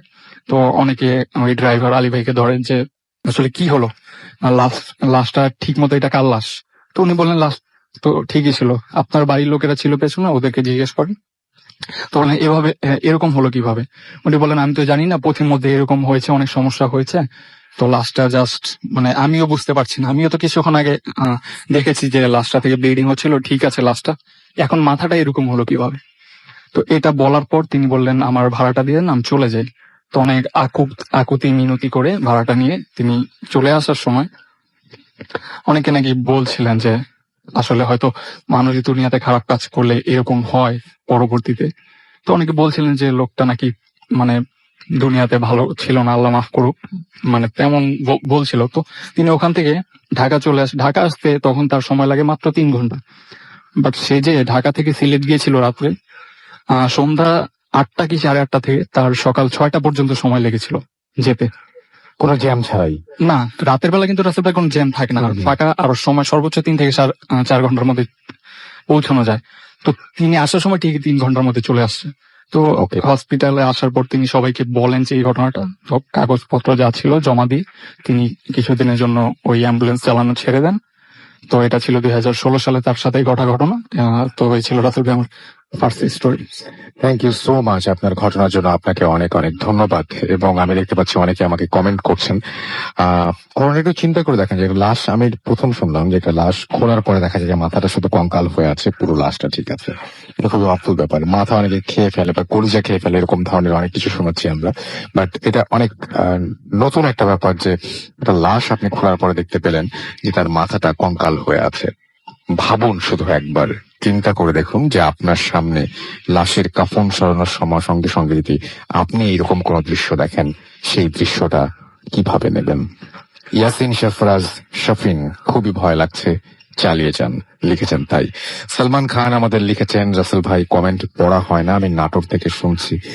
মাহমুদা আক্তার লিমা আমাকে লিখেছেন গাজীপুর থেকে শুনছেন, তিনি লিখেছেন আই লাভ ভূত এফএম। নোয়াখালী থেকে শুনছেন MD Anamul Haque Nehan. Ashraful Mahmud ash Kuwait থেকে শুনছেন, অ্যাপ দিয়ে, অ্যাপের ছবি আপলোড করেছেন। আমাদের সঙ্গে আছেন শাহরিয়ার আহমেদ সিয়াম, আমাদের সঙ্গে আছেন পিয়া চট্টগ্রাম থেকে, আমাদের সঙ্গে আছেন গোপাল বর্মন সঞ্জয়। এক্সিলেন্ট স্টোরিজ তাই লিখেছেন। এস বি সুমন্ত আমাদের লিখেছেন যে প্রথম স্টোরিটা খুব ভালো লাগলো। শাহরিয়ার আবিদ আমাদের সঙ্গে আছেন, বগুড়া থেকে শুনছেন তিনি। আমাদের সঙ্গে আছেন সেলিম সোহান, তিনি বলছেন প্রথম গল্পটা রূপকথার মতো। মেহজাবিন চাকমা চুমকি আমাদের সাথে আছেন এবং তিনি বলছেন যে অ্যাপ দিয়ে শোনার চেষ্টা করছেন, একটু প্রবলেমে ফেস করছেন, সেটা লিখেছেন। তন্ময় সরকার আমাদের সঙ্গে আছেন, আমাদের সঙ্গে আছেন দেখতে পাচ্ছি, তিনি বলছেন যে অস্থির ছিল। আমাদের সঙ্গে হুসাইন রাব্বি লিখেছেন ইমেলের সমাধান, হুজুরের সাথে কথা বলে আপনার শরীরের বন্ধটা খুলে নেন এবং মেয়েটার সাথে তাদের ওখানে গিয়ে সমস্যার সমাধান করে আসেন। আমাদের সঙ্গে আছেন দেখতে পাচ্ছি আমাদের সঙ্গে আছেন শেখ ফরিদ এবং শেখ ফরিদ ধানমন্ডি থেকে শুনছেন। আশিকুজ্জামান আমাদের সঙ্গে আছেন, হ্যাপি বার্থডে ভূত এফএম জানিয়েছেন, thank you so much. MD Naim Hasan আমাদের সঙ্গে আছেন, লিখেছেন আই লাভ ভূত এফএম। এস বি সুমন্ত আমাদের সঙ্গে আছেন, আমাদের সঙ্গে আছেন দেখতে পাচ্ছি তনিমেশ রয়, মংলা থেকে শুনছেন তিনি। শারমিন আক্তার তুলি আমাদের সঙ্গে আছেন, এমডি তপু আমাদের সঙ্গে আছেন, এসবি আমাদের সঙ্গে আছেন দেখতে পাচ্ছি, সাগর সরকার আমাদের সঙ্গে আছেন দেখতে পাচ্ছি, মাজহারুল মোর্শেদ। আলিফ ভাই কবে আসবেন? এই তো কয়েকদিন আগে এসেছিলেন। কে এম রায়ান আমাদের সঙ্গে আছেন, রায়হান, এবং তিনি বলছেন আমি যেতে চাই পরীর দেশে। আমাদের সঙ্গে আছেন দেখতে পাচ্ছি এছাড়াও তারেক ইমন তাকি, এবং তিনি বলছেন যে তার কাছে অনেক ঘটনা রয়েছে, পাঠিয়ে দিন আমাদের ঘটনাগুলো ভূত@radio40.fm এই অ্যাড্রেসে।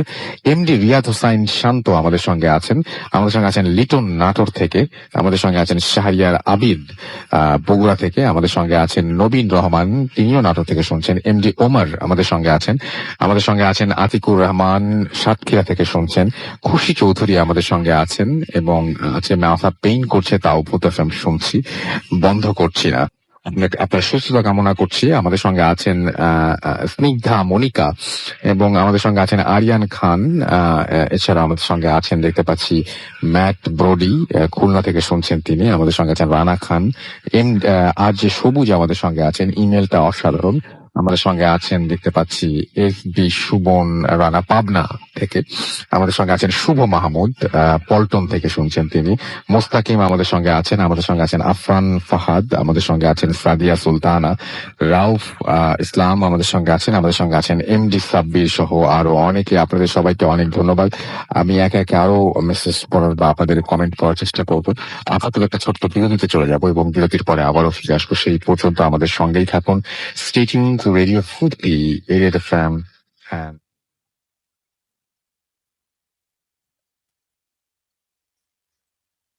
Boot FM. The night comes alive.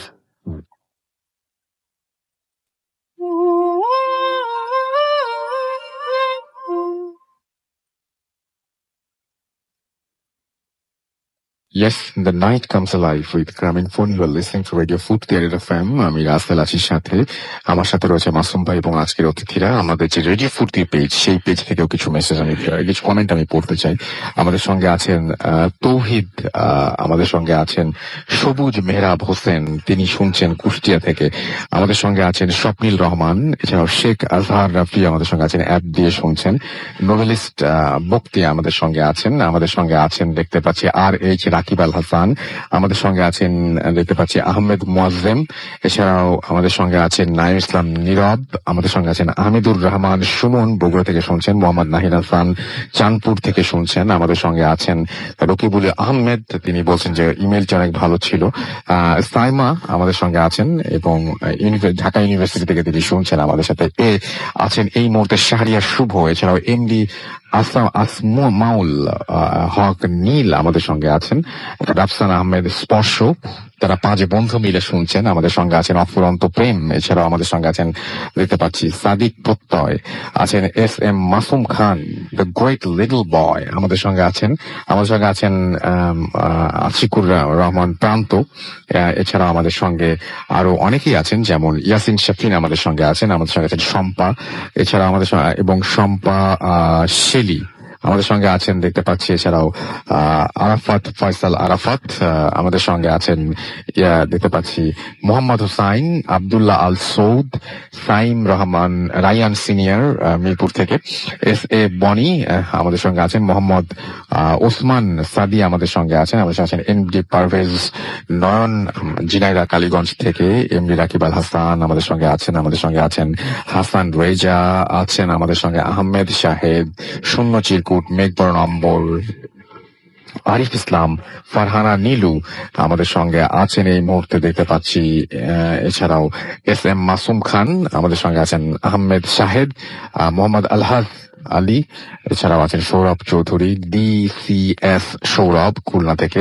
জরিফ আমাদের সঙ্গে আছেন। আমাদের সঙ্গে আছেন দেখতে পাচ্ছি কিশোরগঞ্জ থেকে হৃদয়, আমাদের সঙ্গে আছেন সাইদ SK, এবং তার নাকি কমেন্ট কখনো পড়া হয় না, তিনি তাই লিখেছেন।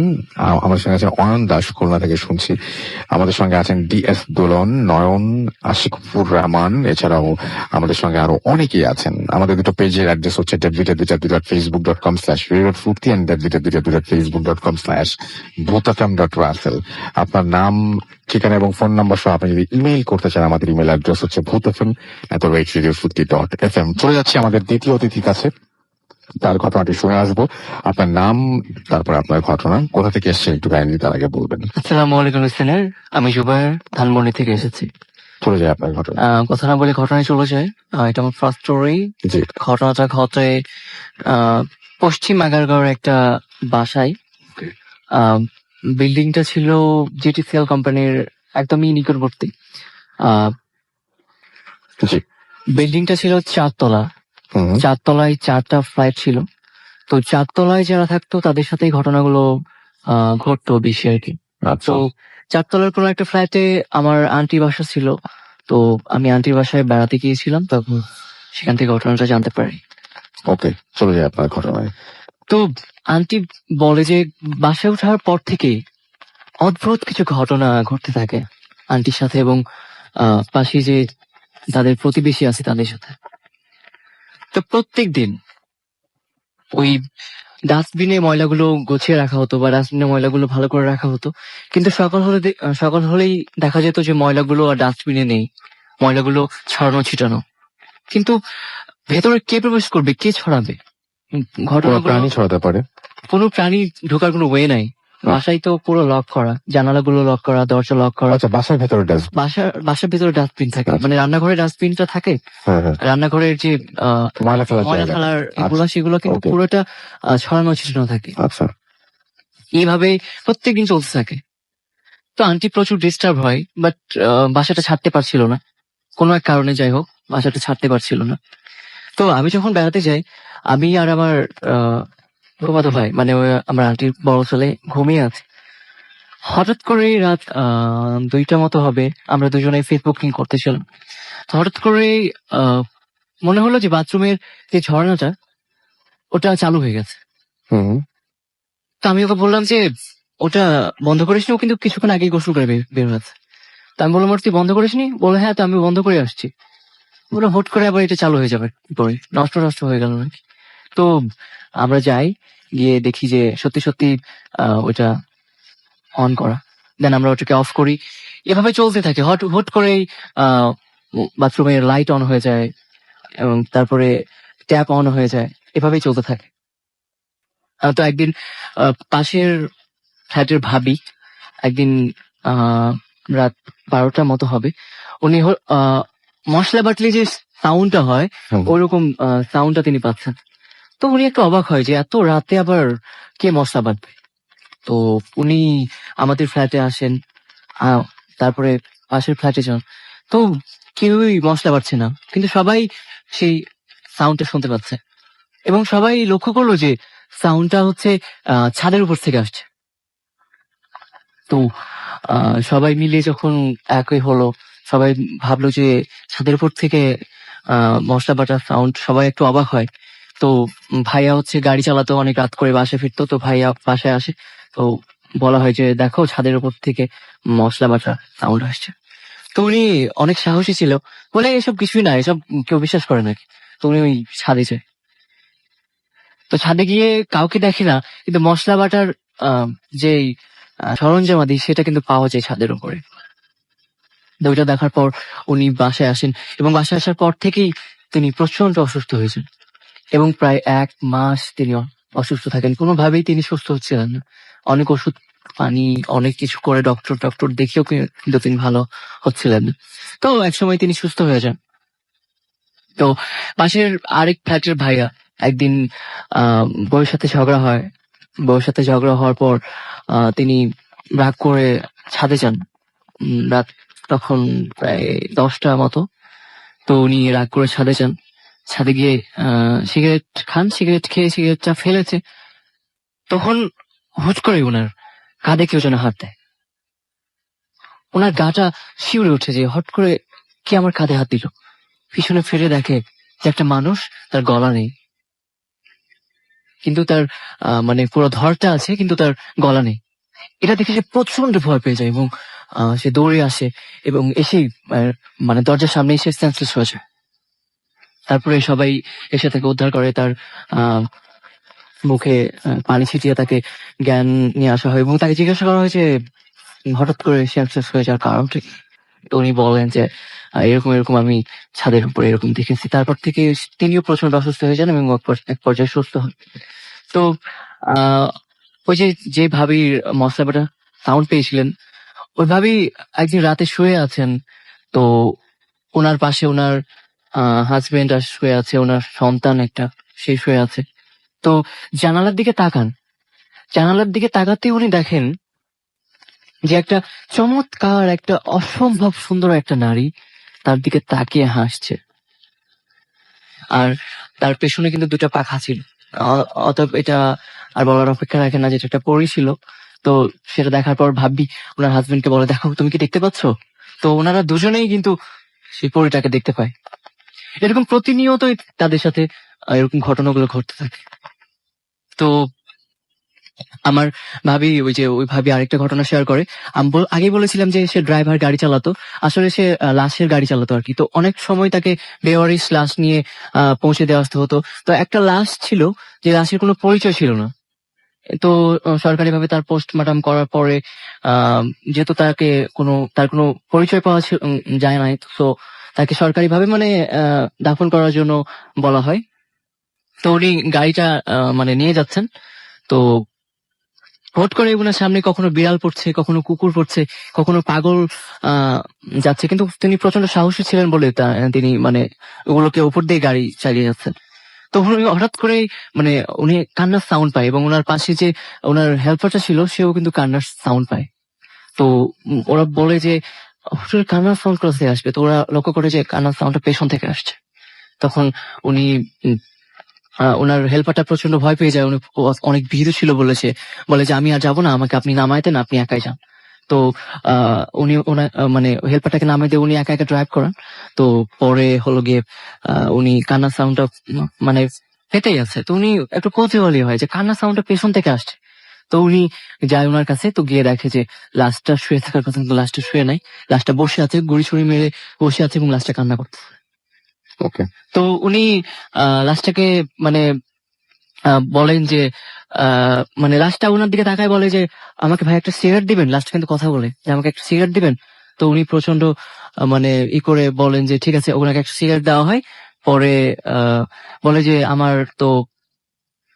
পরে বলে যে ওনাকে বলে যে আমাকে একটা হেল্প করবেন ভাই, যে আমি তো মারা গেছি দুর্ঘটনায়, তো আমার তো লাশ শনাক্ত হয় নাই। তো উনি একটা ঠিকানা দেয় এবং বলে আমাকে এখানে পৌঁছায় দিন এবং আমার যেন জানাজা হয়। তো ওখানে ওই লাশটাকে পৌঁছে দেওয়ার পর তার জানাজা করা হয়।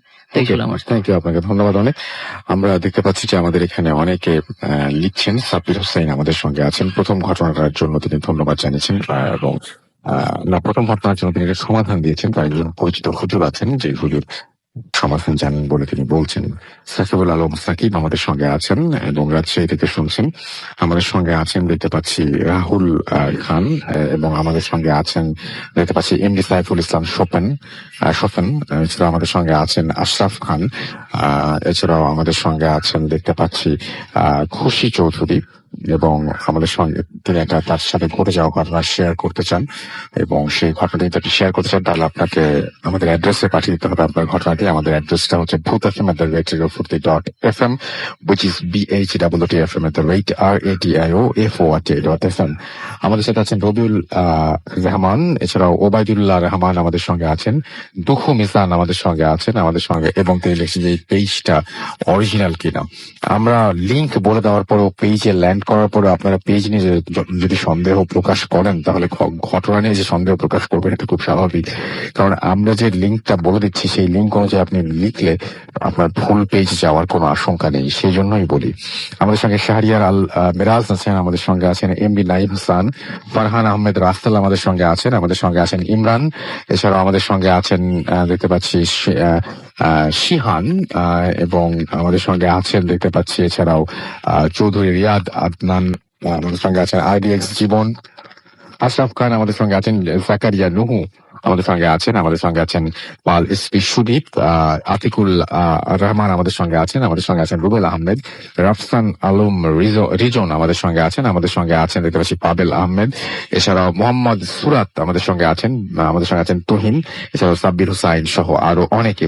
আমরা একটা ছোট্ট বিরতি নেব এবং বিরতির পরে আমাদের সঙ্গে আপনাদের কাছে একটা ঘটনা শেয়ার করব। ঘটনাটির সাউন্ড কোয়ালিটি কতটুকু ভালো সেই বিষয়ে আমি নিশ্চয়তা দিতে পারবো না, তবে ঘটনাটি খুব অদ্ভুত এবং ঘটনাটি খুব ইমোশনাল একটা পার্ট রয়েছে। তো আমি চাইবো যে আপনারা ঘটনাটি পুরোটা মন দিয়ে শুনুন এবং তারপরে জানান যে কেমন লাগছে। তো আমি আরো একবার মনে করে দিই, আমাদের ইমেল অ্যাড্রেস হচ্ছে bhutfm@radio40.fm, which is bhutfm@radio40.fm। আপনার নাম, ঠিকানা এবং ফোন নাম্বার সহ আপনার জীবনে ঘটে যাওয়া বা আপনার জানা সেরা ঘটনা লিখে পাঠিয়ে দিন আমাদের কাছে।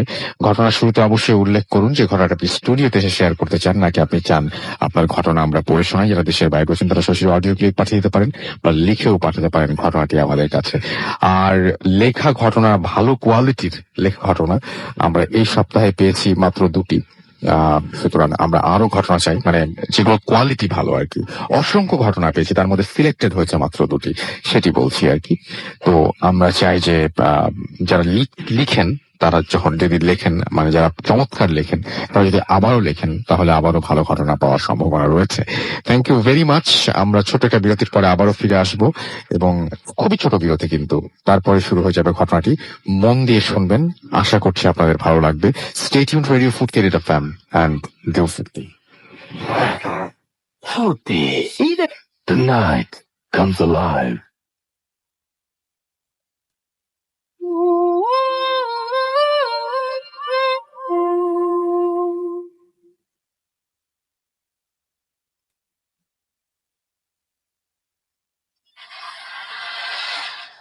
আসসালামু আলাইকুম রাসেল ভাই, কেমন আছেন জিজ্ঞেস করবো না, জানি আপনি ভালো থাকেন, সবসময় ভালো দলে।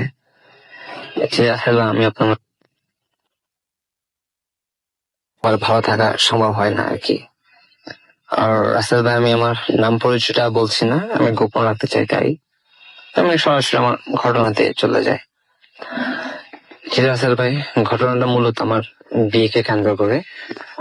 আমি অ্যাকচুয়ালি পালিয়ে বিয়ে করি, ফ্যামিলিতে অমত আর কি।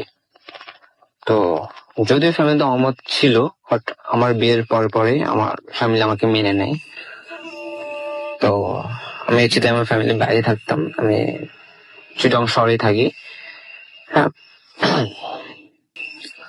তারপরে কয়েক মাস পর আমার ওয়াইফ বলে যে ও আমার বোনের বাড়িতে যাবে, হ্যাঁ, দাঁড়ানোর জন্য। আমি আমার কাজের চাপ আছে, আমি যেতে পারবো না, তোমাকে দিয়ে নিয়ে আসতে পারে। ও রাজি হয়। তো আমি ওকে আমার বোনের বাসায় দিয়ে আসি। আমার বোনের বাসা আমার বাসা থেকে অনেক দূরে ছিল। যাই হোক, ও যায়, যেদিন ও যায় ওদিন তো বাসা আমি একা ছিলাম। একা থাকার কারণে আমি খুব আর্লি ডিনার শেষ করে শুয়ে পড়ি। তো আমি শোয়ার কিছুক্ষণ পর আমার ঘুম চলে আসে। এর মাঝখানে কিন্তু রাসেল বাবার কিছু শব্দ শুনে আমার ঘুমটা ভেঙে যায়। শব্দটা এমন ছিল, রাসেল ভাই, মনে হচ্ছে যে দুইজন লোক বসে তন্ত্রমন্ত্র পাঠ করছে কিছু। তারপর আমি শব্দটা শোনার পর মানে একটু কান খাড়া করে শুনছি যে কোত্থেকে আসছে শব্দটা।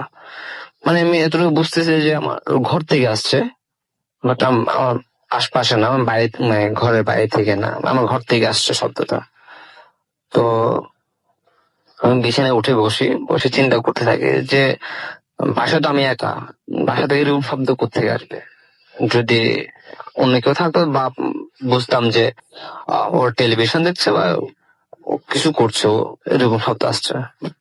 আমি একা, আমি তো কিছু উঠে রুম থেকে বের হই। রুম থেকে বের হয়ে বাথরুমে, যখন বাথরুমের সামনে যাই, সেটা বাথরুমের সামনে দেখতেছি মানে এরকম যে অন্ধকারে মোমবাতি জ্বালা যেরকম একটা আলো ছড়ায় না, তো আমার বাথরুমের ভিতর থেকে এরকম আলো ছড়াচ্ছে। আর উপর নিচ দিয়ে যে ফাঁক ছিল দরজার, ওই ফাঁক দিয়ে প্রচুর পরিমাণে ধোঁয়া বেরোচ্ছে। তো দেখে আমি খুব মানে অবাক হই, মানে এরকমটা হচ্ছে কেন। তারপর আমি মানে আমার ভয় কাজ করতেছে না, মানে শুধু অবাক হচ্ছে যে এরকম কেন হচ্ছে। হ্যাঁ, বা তারপর আমি দরজা খুলি, দরজা খোলার পর লাইট জ্বালাই, দেখি যে কেউ নাই। কিন্তু রাস্তার পর আমি যতক্ষণ আমি দরজা খুলি নাই, বাথরুমের সামনে দাঁড়ায় আছি, তৎক্ষণাৎ আমি শব্দগুলা পাচ্ছিলাম, ওই যে তন্ত্রমন্ত্র শব্দগুলা। তারপর রাসেল ভাই, মানে বাথরুমে ঢুকে যা দেখলাম রাসেল ভাই, ওটা দেখার জন্য মানে টোটাল প্রস্তুত ছিলাম না। যে পুরো বাথরুমের ফ্লোর জুড়ে একদম সিঁদুর, হলুদ, কিছু গাঁদা ফুলের পাপড়ি, একদম পুরো ছড়াছড়ি পুরো ফ্লোর জুড়ে। তারপর চারটা মোমবাতি ছিল, হ্যাঁ, যেগুলো একদম শেষ পর্যায়ে ছিল মোমবাতি।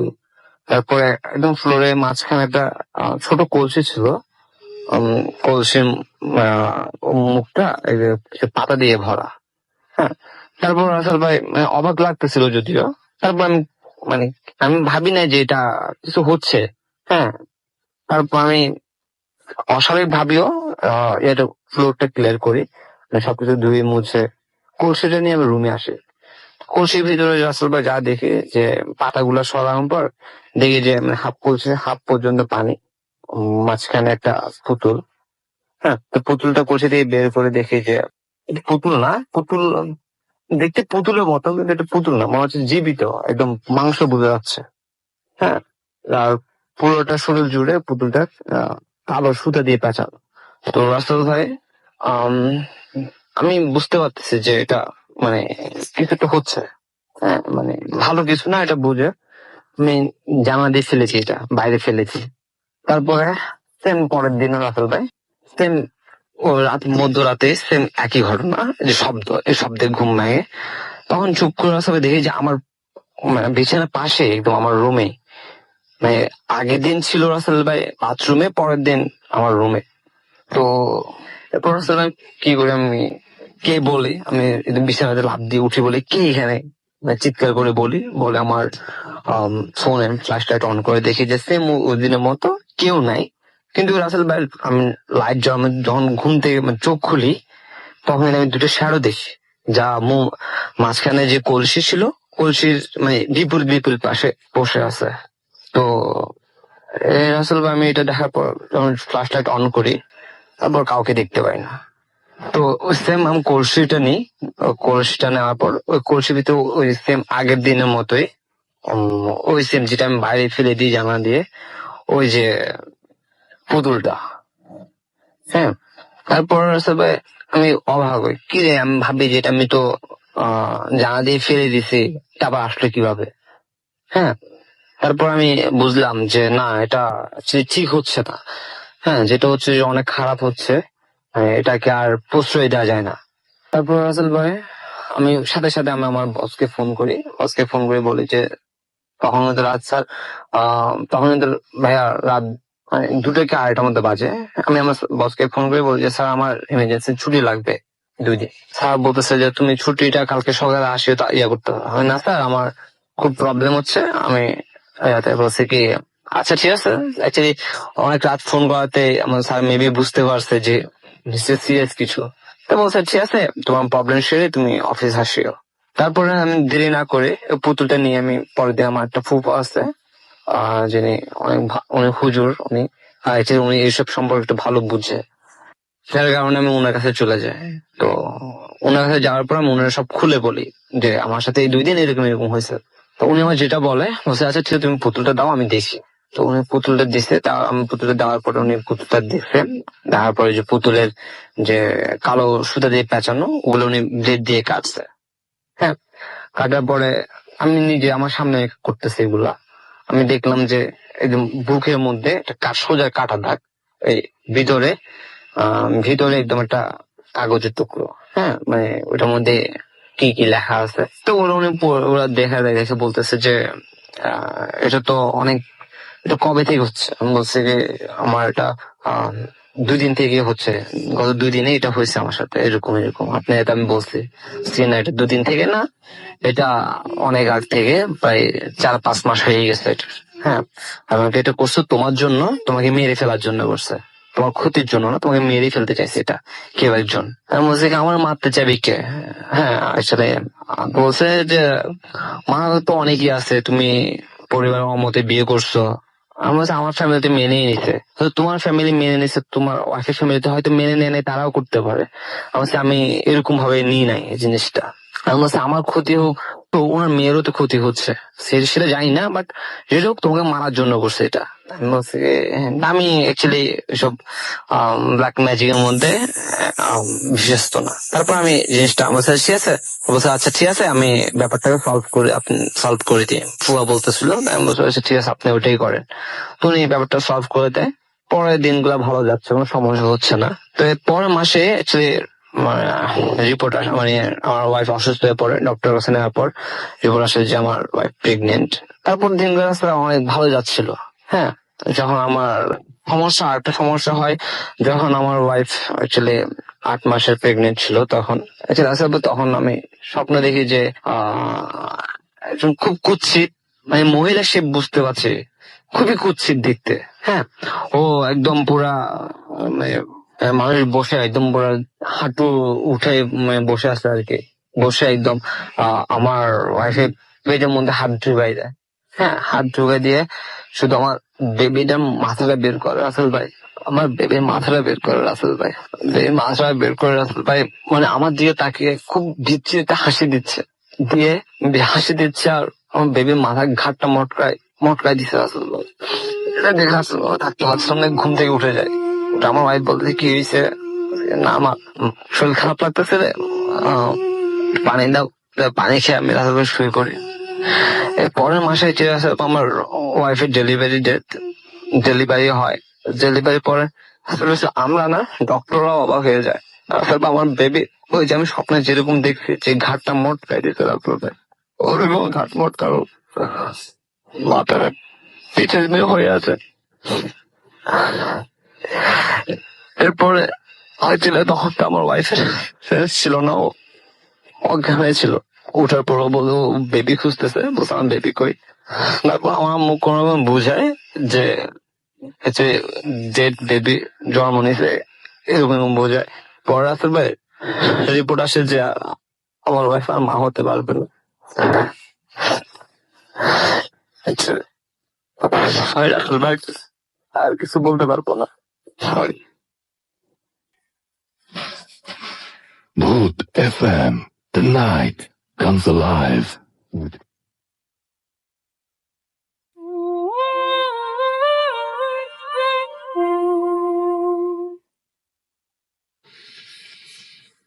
খুবই মর্মান্তিক একটা ঘটনা আমরা শুনলাম, এবং শুনলে মনটা খারাপ হয়ে যায় এরকম একটা ব্যাপার।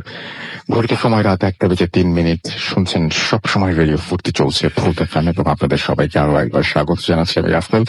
আমার সাথে রয়েছেন মাসুম ভাই এবং আজকের অতিথিরা, এবং আপনাদের সঙ্গে আমাদের প্রথম অতিথি আর একটা ঘটনা শেয়ার করবেন ছোট করে, একদমই ঘটনাটা বেশি বড় না, এবং আমরা সেই ঘটনাটি শুনে আসবো। আশা করছি আপনাদের ভালো লাগবে। চলুন শুনে আসি ঘটনাটি। This is Sohan again. তো আমি সরাসরি ঘটনায় চলে যাচ্ছি। তো এটা হচ্ছে মানে কয়েকজন ফ্রেন্ড মিলে চিন্তা করলো যে ঘুরতে যাবে গাজীপুরের কোনো একটা স্পটে। তো যথারীতি তারা ঘুরতে গেল। তো ঘোরা শেষ করে ধরেন তারা মানে সবাই ফিরে আসে বিকেলের আগেই। তো 3জন ফ্রেন্ড থেকে যায় যে সন্ধ্যার পরেও দেখি মানে কিরকম ঘুরে ভালো লাগবে হয়তো। তো তাদের ফিরতে ফিরতে ওখান থেকে বের হতে রাত 11টা সাড়ে 11টা বেজে যায়। তো ওখান থেকে বের হয়ে তারা গাড়ির জন্য ওয়েট করছিল, কিন্তু কোনো গাড়ি পাচ্ছিল না। তো কিছুক্ষণ পর একটা ভ্যান আসতে দেখে ওটাকে দাঁড় করালো, বললো যে আমরা খুব বিপদে পড়েছি, আমাদেরকে একটু যদি চৌরাস্তা পর্যন্ত এগিয়ে দিয়ে আসতেন। তো ভ্যান চালক বললেন যে এত রাতে আমি পারবো না, আমার বাসায় যেতে হবে, রাত্রে প্রবলেম হয়। উনি অনেক অনুরোধের পর উনি রাজি হলেন। তো ওদেরকে নিয়ে রওনা দিলেন। তো কিছু দূর যাওয়ার পর ভ্যান চালক দেখতে পারলেন যে রাস্তার পাশে একটা বোরখা পরা মহিলা কোলে একটা বাচ্চা নিয়ে দাঁড়িয়ে আছে। তো মহিলাটি তাদের কাছে এসে বললো যে আমাকে একটু সামনে নামিয়ে দিবেন, আমার বাড়িটা হচ্ছে সামনে, কোনো গাড়ি পাচ্ছি না, একটু বিপদে পড়ছি, প্লিজ নামিয়ে দেন। তো উনি ওই 3জন ছেলের অনুমতি নিয়ে ভ্যান চালক বললেন, ওনারা বললেন যে আচ্ছা ঠিক আছে, বিপদে যেহেতু পড়ছে ভ্যানে নেন, একজনই তো তাকে ভ্যানে নিলেন। 10 মিনিট যাওয়ার পর মহিলাটি বললেন এখানে একটু দাঁড়ান, আমার বাড়ি হচ্ছে সামনে, আমি মানে আমার সাথে ভাড়া মানে টাকাটা খুঁজে পাচ্ছি না, আমি বাড়ি থেকে এনে দিচ্ছি, জাস্ট 2টা মিনিট দাঁড়ান। তো একটা বাসঝাড় ছিল। তো উনি বললেন যে বাসঝাড়ের পরে আমার বাড়ি, আমি যাবো আর আসবো। তো এই বলে মহিলাটি গেলেন। 10 মিনিট হয়ে গেল, তিনি আর আসছেন না। তো ভ্যান চালক বললেন যে মামা আপনার একটু বসেন, আমি একটু দেখে আসি। এটা বলে তিনি গেলেন। তো যখন বাসঝাড়ের ওই দিকটাতে যাচ্ছেন, তো তিনি চাঁদের একটু একটু আলোতে দেখতে পাচ্ছেন যে ওই মহিলাটি বাসঝাড়ের ওখানে মাটিতে বসে আছে।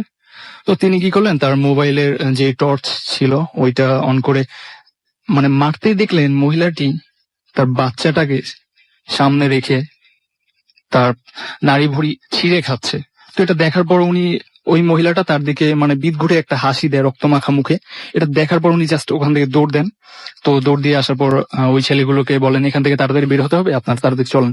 তো ওরা মানে কিছু বলার আগে ওখান থেকে বের হয়ে যায়।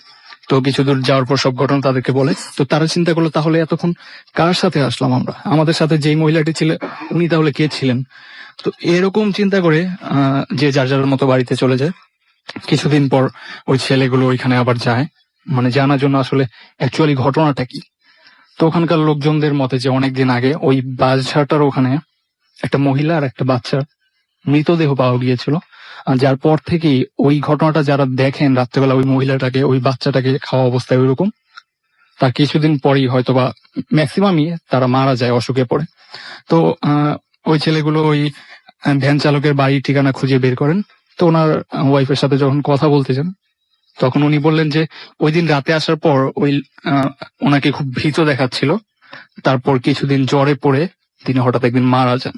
তো এটা শোনার পর তারা মানে খুবই কষ্ট পায় যে হয়তোবা রাতের বেলা ওই দিন যদি আমরা রিকোয়েস্ট না করতাম, আমাদেরকে নিয়ে না আসতো, তাহলে হয়তো পথিমধ্যে এরকম হতো না। তো নিজেদের গিল্টি ফিল করে তারা, এই জন্য তারা ফ্রেন্ডরা মানে টাকা তুলে তার পরিবারকে যতটুকু পারে হেল্প করে। তো এই ছিল ভাই আমার শেষ ঘটনা। থ্যাংক ইউ সো মাচ আপনার ঘটনার জন্য। আপনাকে অনেক ধন্যবাদ। আমরা চলে যাবো একটা ছোট্ট ইমেইলে, এবং ইমেইলটি পাঠিয়েছেন আমাদের একজন লিসেনার।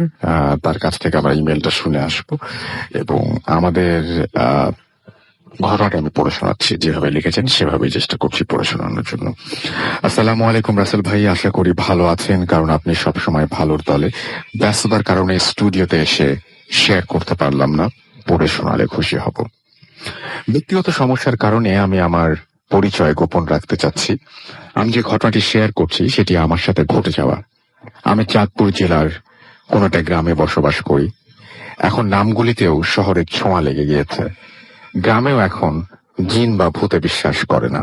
ভূত বা জিন বলতে নাকি কিছুই নেই। কিন্তু ব্যাপারটা হচ্ছে, যার সাথে ঘটে যায় তিনিই বুঝতে পারেন। সব কথা বর্ণনা করে কিংবা ভাষায় প্রকাশ করা যায় না। আমি সরাসরি ঘটনায় চলে যাচ্ছি। আমি আজ অনেকদিন ধরেই টিউশনি করি। দিনের বেশিরভাগ সময় ব্যস্ততার ঘুমে কাটে বলে দিনের বেলায়ও খুব একটা বাসা থেকে বের হওয়া হয় না। আমার বাড়িতে একটা দিঘি আছে। বছরখানেক আগের কথা, রাত 11টার সময় আমার একটা ফোন আসে। বাসায় কথা বলতে গেলে সমস্যা হয় বলে বাসা থেকে বের হওয়ার সিদ্ধান্ত নেই। অন্ধকার ছিল বলে একটা ফোনের ফ্ল্যাশ লাইট জ্বালিয়ে অন্য ফোনটা দিয়ে কথা বলতে বলতে দিঘির পাড়ের রাস্তা ধরে অন্য একটা বাড়ি পার করে মাঠের কাছে যাই। বলে রাখা ভালো, রাস্তার পাশেই মাঠ, আর গরমের দিনে ওইখানে প্রচুর ঠান্ডা হাওয়া থাকে। কিছুক্ষণ বসলেই শরীর জুড়িয়ে যায়। জায়গাটি ছিল 3 রাস্তার মোড়। 3 রাস্তা বা 4 রাস্তা মোড় দিয়ে গ্রামে অনেক কথা প্রচলিত আছে। আমি ছোটবেলা থেকেই প্রচন্ড সাহসী, তাই কোনো কিছু মনে না নিয়ে রাস্তার পাশে বসে ফোনে কথা বলছিলাম। কিছুক্ষণ কথা বলার পর লক্ষ্য করলাম মাঠের অপর প্রান্তে সাদা পোশাক পরে আমার দিকে কেউ একজন আসছে। অন্ধকার রাত ছিল আর দূরত্ব অনেক বেশি ছিল বলে ভাবলাম কোনো মানুষ হয়তো মাঠের মাঝখান দিয়ে হেঁটে আসছে। কিন্তু কয়েক সেকেন্ড পর যা দেখলাম তাতে নিজেকে স্থির রাখা কষ্টকর ছিল। আমার গায়ে একটু গরম হাওয়া লাগলো। এ সময় গরম হাওয়া, আমি খানিকটা অবাক হলাম। নিজের অজান্তেই কান থেকে ফোন নামিয়ে সাইড বাটনে ক্লিক করলাম, কিন্তু ফোনটিতে আলো জ্বলছে না। ভাবলাম হয়তো চার্জ শেষ। যে ফোনটির ফ্ল্যাশ লাইট জ্বালানো ছিল ওই ফোনটির দিকে তাকিয়ে দেখি ফ্ল্যাশ লাইট বন্ধ। এতক্ষণে বুঝলাম আমার সাথে কিছু একটা ঘটতে যাচ্ছে। সামনের দিকে তাকাতে আমি লক্ষ্য করলাম ওই সাদা পোশাক পরিহিত মানুষটি ক্রমেই বড় হতে লাগলো, এবং তার মাথা মনে হচ্ছিল ক্রমেই আকাশ চুম্বি হচ্ছে। বুঝলাম এটি মানুষ নয়, জিন বা অবয়ব। আমার শরীর শিউলে উঠল। মনে হচ্ছিল সময়ের কিছু সময়ের জন্য আমি কথা বলার সমস্ত শক্তি হারিয়ে ফেলেছি। আমি হতভম্ব হয়ে কিছুক্ষণ দাঁড়িয়ে রইলাম। কি করব নিজেও ভেবে পাচ্ছিলাম না। জীবনে প্রথম প্রচন্ড ভয় পেলাম। আমি শরীরের সমস্ত শক্তি দিয়ে দৌড় দিলাম। কেন জানি মনে হচ্ছিল আমি 5 মিনিটের পথ 30 সেকেন্ডে পার করলাম। যখন দৌড় থামালাম নিজেকে দিঘির কাছে পেলাম। আমি কি দৌড়ে আসলাম নাকি উড়ে আসলাম সেটা নিয়ে আজও আমি সন্দিহান। যদি দৌড়ে আসি তাহলে এত কম সময়ে কিভাবে সম্ভব? দিঘির কাছে আসার পর দেখলাম আমার ফোনের অটোমেটিক আলো জ্বলে উঠেছে। আমি অনেক অবাক হই। এর আগে দাদুর কাছে অনেক ঘটনা শুনেছি, কিন্তু ওই দিন প্রথম বাস্তবতার মুখোমুখি হলাম। ঘটনাটি এখানে শেষ হতে পারত, কে জানতো আমার জন্য এর চেয়ে বড় ট্র্যাজেডি অপেক্ষা করছে। আমি প্রায় 20 মিনিট দিঘির খাটলায় বসে ভাবতে লাগলাম কি ঘটে গেল আমার সাথে। ভাবতেই আমার ফোনটা বেঁচে ওঠে। অপর প্রান্তে যিনি ছিলেন তিনি হঠাৎ করে ফোন কাটার কারণ জিজ্ঞাসা করলেন। আমি জবাবে একটু সমস্যা ছিল বলে তাকে বিদায় জানিয়ে বাসায় চলে আসি এবং ঘুমানোর প্রস্তুতি নেই। শোয়ার কিছুক্ষণ পর আমার চোখে তন্দ্রা লেগে আসে, কিন্তু আশেপাশে অন্য বাসার কাকার কথা আমার কানে বাজছিল। আমি অনুভব করলাম আমার জানলার বাইরে ওই সাদা জামা পরিহিত অবয়বটি দাঁড়িয়ে আছে। আমি তার অবস্থান বুঝতে পারছি, কিন্তু ওর মুখের অংশ কোনো ওপরে থাকার কারণে দেখতে পাচ্ছিলাম না। কয়েক সেকেন্ড পর আমি অনুভব করলাম আমার পা শিউরে উঠছে, আস্তে আস্তে পুরো শরীর। মনে হচ্ছে কেউ আমার পা থেকে আস্তে আস্তে হাত ওপরের দিকে তুলছে। যত ওপরের দিকে তুলছে ততই আমার শরীর জমে যেতে লাগলো। আমি পুরোটা শরীর অবশ হয়ে গেল। পা আস্তে আস্তে বুক পর্যন্ত অবশ হয়ে আসে। আমার শরীরের সবগুলি লোম দাঁড়িয়ে যায়। আমি চিৎকার করার অনেক চেষ্টা করি, কিন্তু কিছুতেই মুখ দিয়ে শব্দ বের হচ্ছিল না। আমি ভয়ে আমি হাত পা ছড়াছড়ি করি, চেষ্টা করছিলাম, কিন্তু পারছিলাম না। কিছুক্ষণ সাময়িক সময়ের জন্য মনে হচ্ছিল আমার শরীরের উপরে কেউ যেন পাথর বসিয়ে রেখেছে। আমি চাইলেও সরাতে পারছি না। ঠিক প্যারালাইজড হলে যেমন কিছুই নাড়াতে পারে না, এমনকি জিউ ভাও না, ঠিক তেমনই অনুভব করছিলাম। আমি স্পষ্টভাবে বলতে পারবো না আমার জ্ঞান ছিল, আমার স্মৃতি ছিল, আমার মনে ছিল। এই সময় আয়াতুল কুরসি পড়া শুরু করলাম। হাত পা অনেকটা ছড়াছড়ি করার অনেক চেষ্টা করছিলাম, আর মনে মনে আয়াতুল কুরসি পড়ছিলাম। যখন আয়াতুল কুরসি শেষ আয়াতে আসলাম, তখন শরীরের প্রচন্ড শক্তি দিয়ে আমি লাথি মারলাম। এতক্ষণে আমার বুকের বোঝা সরে গেছে। আমি ঘেমে একাকার হয়ে যাই, ঠিক গোসল করে আসতে যেমন হয়। আমি একটা শব্দ শুনলাম, ঠিক বিড়াল দেয়ালে বাড়ি খেলে যেমন শব্দ হয় তেমন শব্দ পেলাম। আমি আম্মুকে ডেকে তুললাম, তারপর সব ঘটনা খুলে বললাম। আমি আর আম্মু মিলে রুমের লাইট জ্বালিয়ে বিড়াল খোঁজার চেষ্টা করি। উল্লেখ্য, বিড়াল খুঁজতে গিয়ে হঠাৎ জানালার দিকে চোখ পড়ে, কিন্তু দেখলাম জানালা বন্ধ। জানালা বন্ধ, দরজা বন্ধ। তাহলে এই বিড়াল কোথায় গেল? বিড়ালের শব্দ আম্মুও শুনেছিল। কিছুক্ষণ খোঁজার পর না পেয়ে আবার রুমে চলে আসি। আম্মু আমাকে দোয়া পড়ে শরীরে ফু দিয়ে দিলেন। আমি খুব বেশি অবাক হইনি, কারণ আমি তুলা রাশির জাতক। এমন অনেক ঘটনা আমার সাথে প্রতিনিয়ত ঘটে। ভুল হলে ক্ষমার দৃষ্টিতে দেখবেন। গুছিয়ে লিখতে না পারার জন্য আন্তরিকভাবে দুঃখিত। আমি ভূত এফএমের 417টি এপিসোডের সবগুলি শুনেছি। কোন কোন এপিসোড একাধিকবার শুনেছি। ভূত এফএম না শুনলে আমার রাত্রে ঘুমই হতো না, তাই ডাউনলোড করে রাখি। ভালো লাগলে পড়ে শোনাবেন। আমার কাছে এমন আরো অনেক ঘটনা আছে, সুযোগ পেলে পরে লিখে পাঠাবো। ধন্যবাদ সবাইকে। ভূত এফএম চিরঞ্জীবী হোক। রিয়াজ রুবেল, পিতা শামসুর রহমান, গ্রাম পোস্ট ওয়ারুক, থানা শাহরাস্তি, জেলা চাঁদপুর। এই ছিল ঘটনা। আমরা চলে যাচ্ছি আমাদের দ্বিতীয় অতিথির শেষ ঘটনা শুনতে, এবং ঘটনাটি বেশি বড় নয়, ছোট করেই উনি বলবেন। তো আমরা ঘটনাটি শুনে ফেলি। আপনার নামটা একটু বলবেন, কোথা থেকে এসেছেন, তারপর আপনার ঘটনা যাবে। I am Jubair from Dhanmondi. আমি আমার সেকেন্ড স্টোরিটা শেয়ার করছি। এটা আমার ফ্রেন্ড কাদের থেকে শোনা। ঘটনাটা ঘটে 2014-এ। ঘটনাটা ঘটে চাঁপাইনবাবগঞ্জের বালিয়াডাঙ্গা এলাকায়। তো আমার ফ্রেন্ড কাদের থেকে শোনা, ওর দাদুর সাথে ঘটে যাওয়া একটা ঘটনা। তো আমি জানি যে চাঁপাইনবাবগঞ্জ মহানন্দা নদী তীরে অবস্থিত। তো এই নদীর পানি যখন বন্যা হয়, তখন বন্যার পানি যখন নিচে চলে যায়, তখন ওই যে জমিগুলো থাকে, সেখানে কিন্তু জমি চাষ করা হয়। তো জমিতে অনেক কচুরিপানা জমি ছিল বলে ওই আমার ফ্রেন্ডের দাদু ওই কচুরিপানাগুলো সাফ করছিল জমি চাষ করার জন্য। তো জমি চাষ করতে করতে হঠাৎ করে সন্ধ্যার আজান, মাগরিবের আজান দিয়ে দেয়। তো উনি ভাবছেন যে কাজ তো আরেকটু আছে, শেষ করে তারপরে চলে যাবে একদম। তো উনি যথারীতি কাজে মনোযোগ দেন। তো উনি হঠাৎ লক্ষ্য করেন যে নদী থেকে একটা মেয়ে উঠে আসছে। তো উনি একটু অবাক হয় যে এখন মাগরিবের আজান দিয়ে দিয়েছে, প্রায় সন্ধ্যা হয়ে গেছে, অন্ধকারও হয়ে এসেছে, এখন কে গোসল করতে আসবে? তো উনি নর্মালি নেন বিষয়টাকে, যে হয়তো আমি যখন কাজ করছিলাম, কাজে মনোযোগ ছিল আমার, তখন হয়তো কেউ নামতেই পারে। উনি এটাকে সেভাবে মাথায় নেননি। তো মেয়েটি দেখা যায় যে তার মুখটা বোঝা যায় না, বাট প্রচুর লম্বা। এমনি মেয়ে চাইতেও প্রায় 6 ফিট মতো লম্বা। তো দাদু এটা দেখেও একটু অবাক হয়। তো দেখে যে মেয়েটা তার দিকে এগিয়ে আসছে। তো আস্তে আস্তে কিন্তু একটা বাঁশের বেড়া পড়বে, বাঁশের বেড়া। তো দাদু দেখে যে মেয়েটা কোনো বাধা ছাড়াই বাঁশের বেড়াটা টপকে দাদুর কাছে চলে আসে। এটা দেখে দাদু প্রচন্ড ভয় পেয়ে যায়, যদিও দাদু অনেক সাহসী ছিল। তারপরে দাদুর সামনে দিয়ে মেয়েটা গিয়ে একটা নিম গাছ ছিল, নিমের গাছে ওঠে এবং একটা দড়ি বের করে, এবং দড়ি বের করে সে ফাঁসি দিয়ে দেয় দড়ির সাথে, এবং সে জিহ্বা বের করে আর দাদুর দিকে তাকিয়ে প্রচন্ড জোরে হাসতে থাকে। এটা দেখে দাদু প্রচন্ড ভয় পেয়ে যায়। ভয় পেয়ে দাদু বাসায় আসে এবং দাদিকে সব ঘটনাগুলো খুলে বলে, এবং দাদু প্রচন্ড অসুস্থ হয়ে যায়। পরে দাদুকে একটা কবিরাজ দেখানোর পর বলেছে যে আসলে এটা কোনো মেয়ে ছিল না, ওটা একটা জিন ছিল। তা আপনি প্রচন্ড সাহসী থাকে, আপনার কোনো ক্ষতি করতে পারে না। তো তারপরে দাদুকে ঝাড়ফুঁক করানোর পর দাদু সুস্থ হয়। তাই ছিল আমার second story.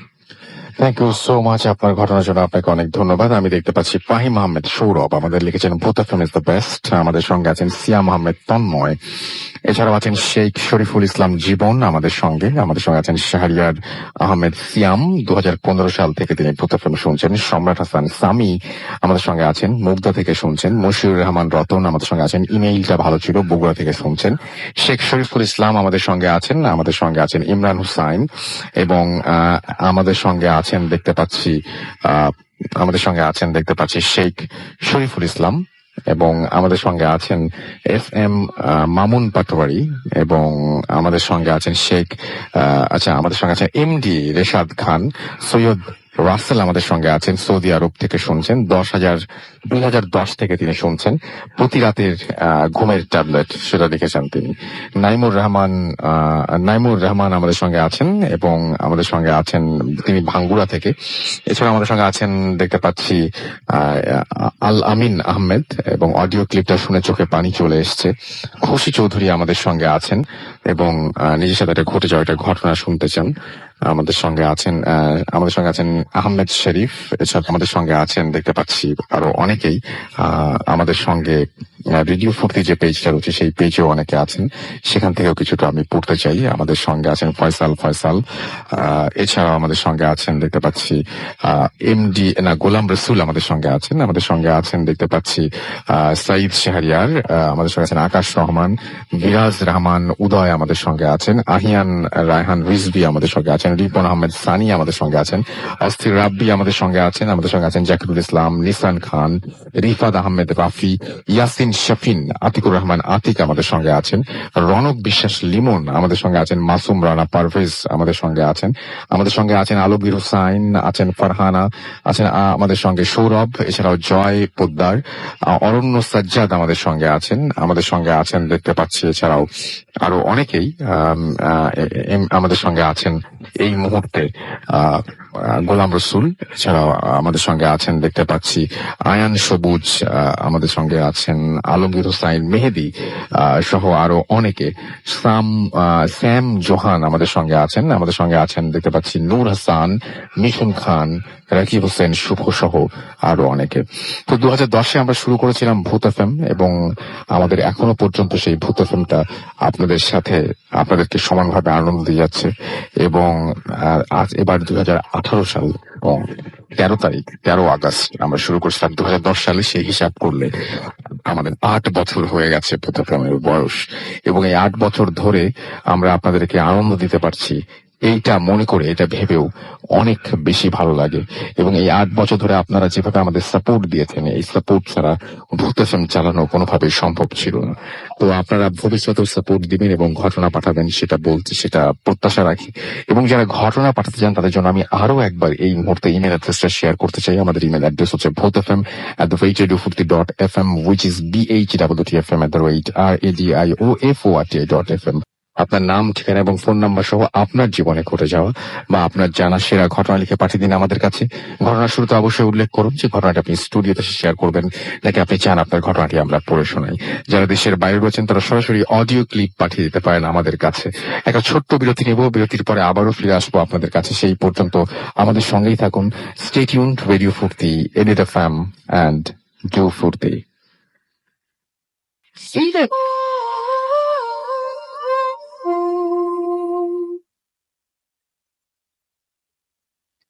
Yes, the night comes alive with Grameenphone. শুনছেন সবসময় রেডিও ফুর্তি এফএম। আমি রাসেলের সাথে, আমার সাথে রয়েছেন মাসুম ভাই এবং আজকের অতিথিরা। আপনাদের সবাইকে আরো একবার স্বাগত জানাচ্ছি। এবং আমি যেটা করব এখন সেটা হচ্ছে আমাদের তৃতীয় অতিথির কাছে চলে যাব। আপনার নামটা একটু প্লিজ বলবেন, তারপর আপনার কোথা থেকে এসেছেন সেটা শেয়ার করার পরে আপনার ঘটনায় যাব।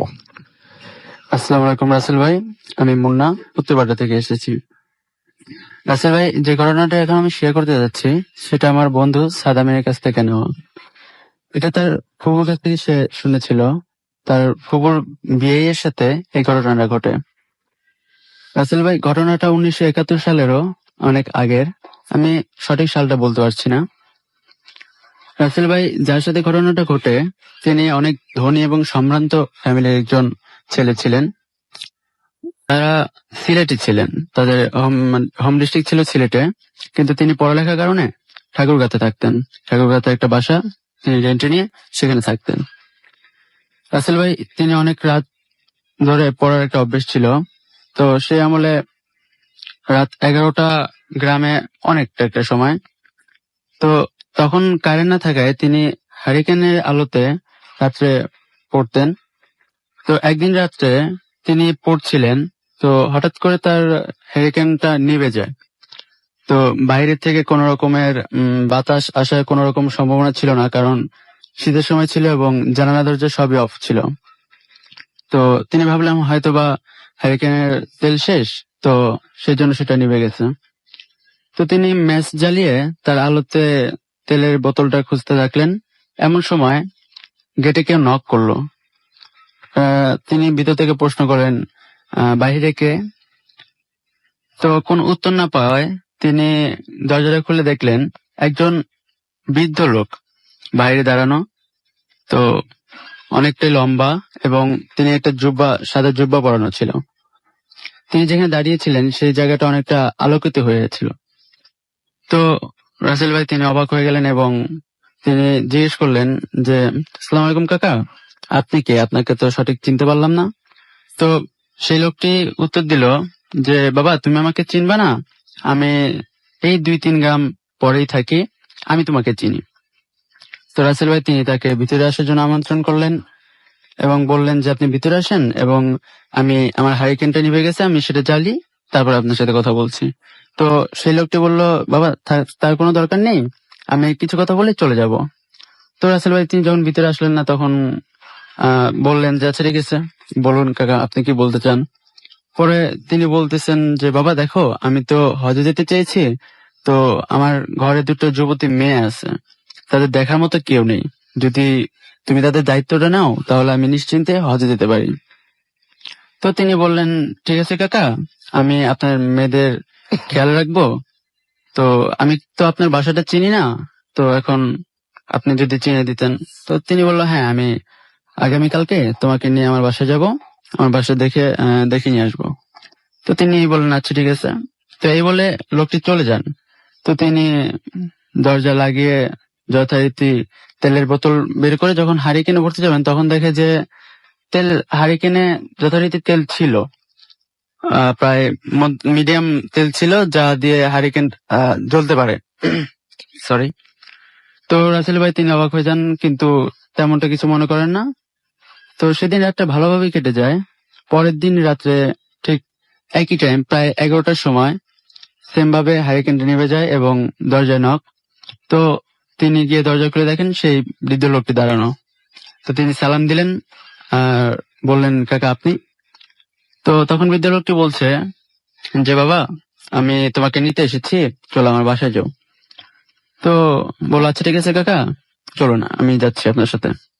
তো তারা দুজন বেরিয়ে পড়লেন তার বাসা যাওয়ার উদ্দেশ্যে।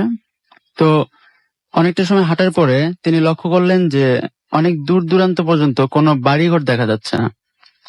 অনেকটা ফাঁকা একটা এরিয়া যেখানে আবাদি ফসলের জমি ছিল।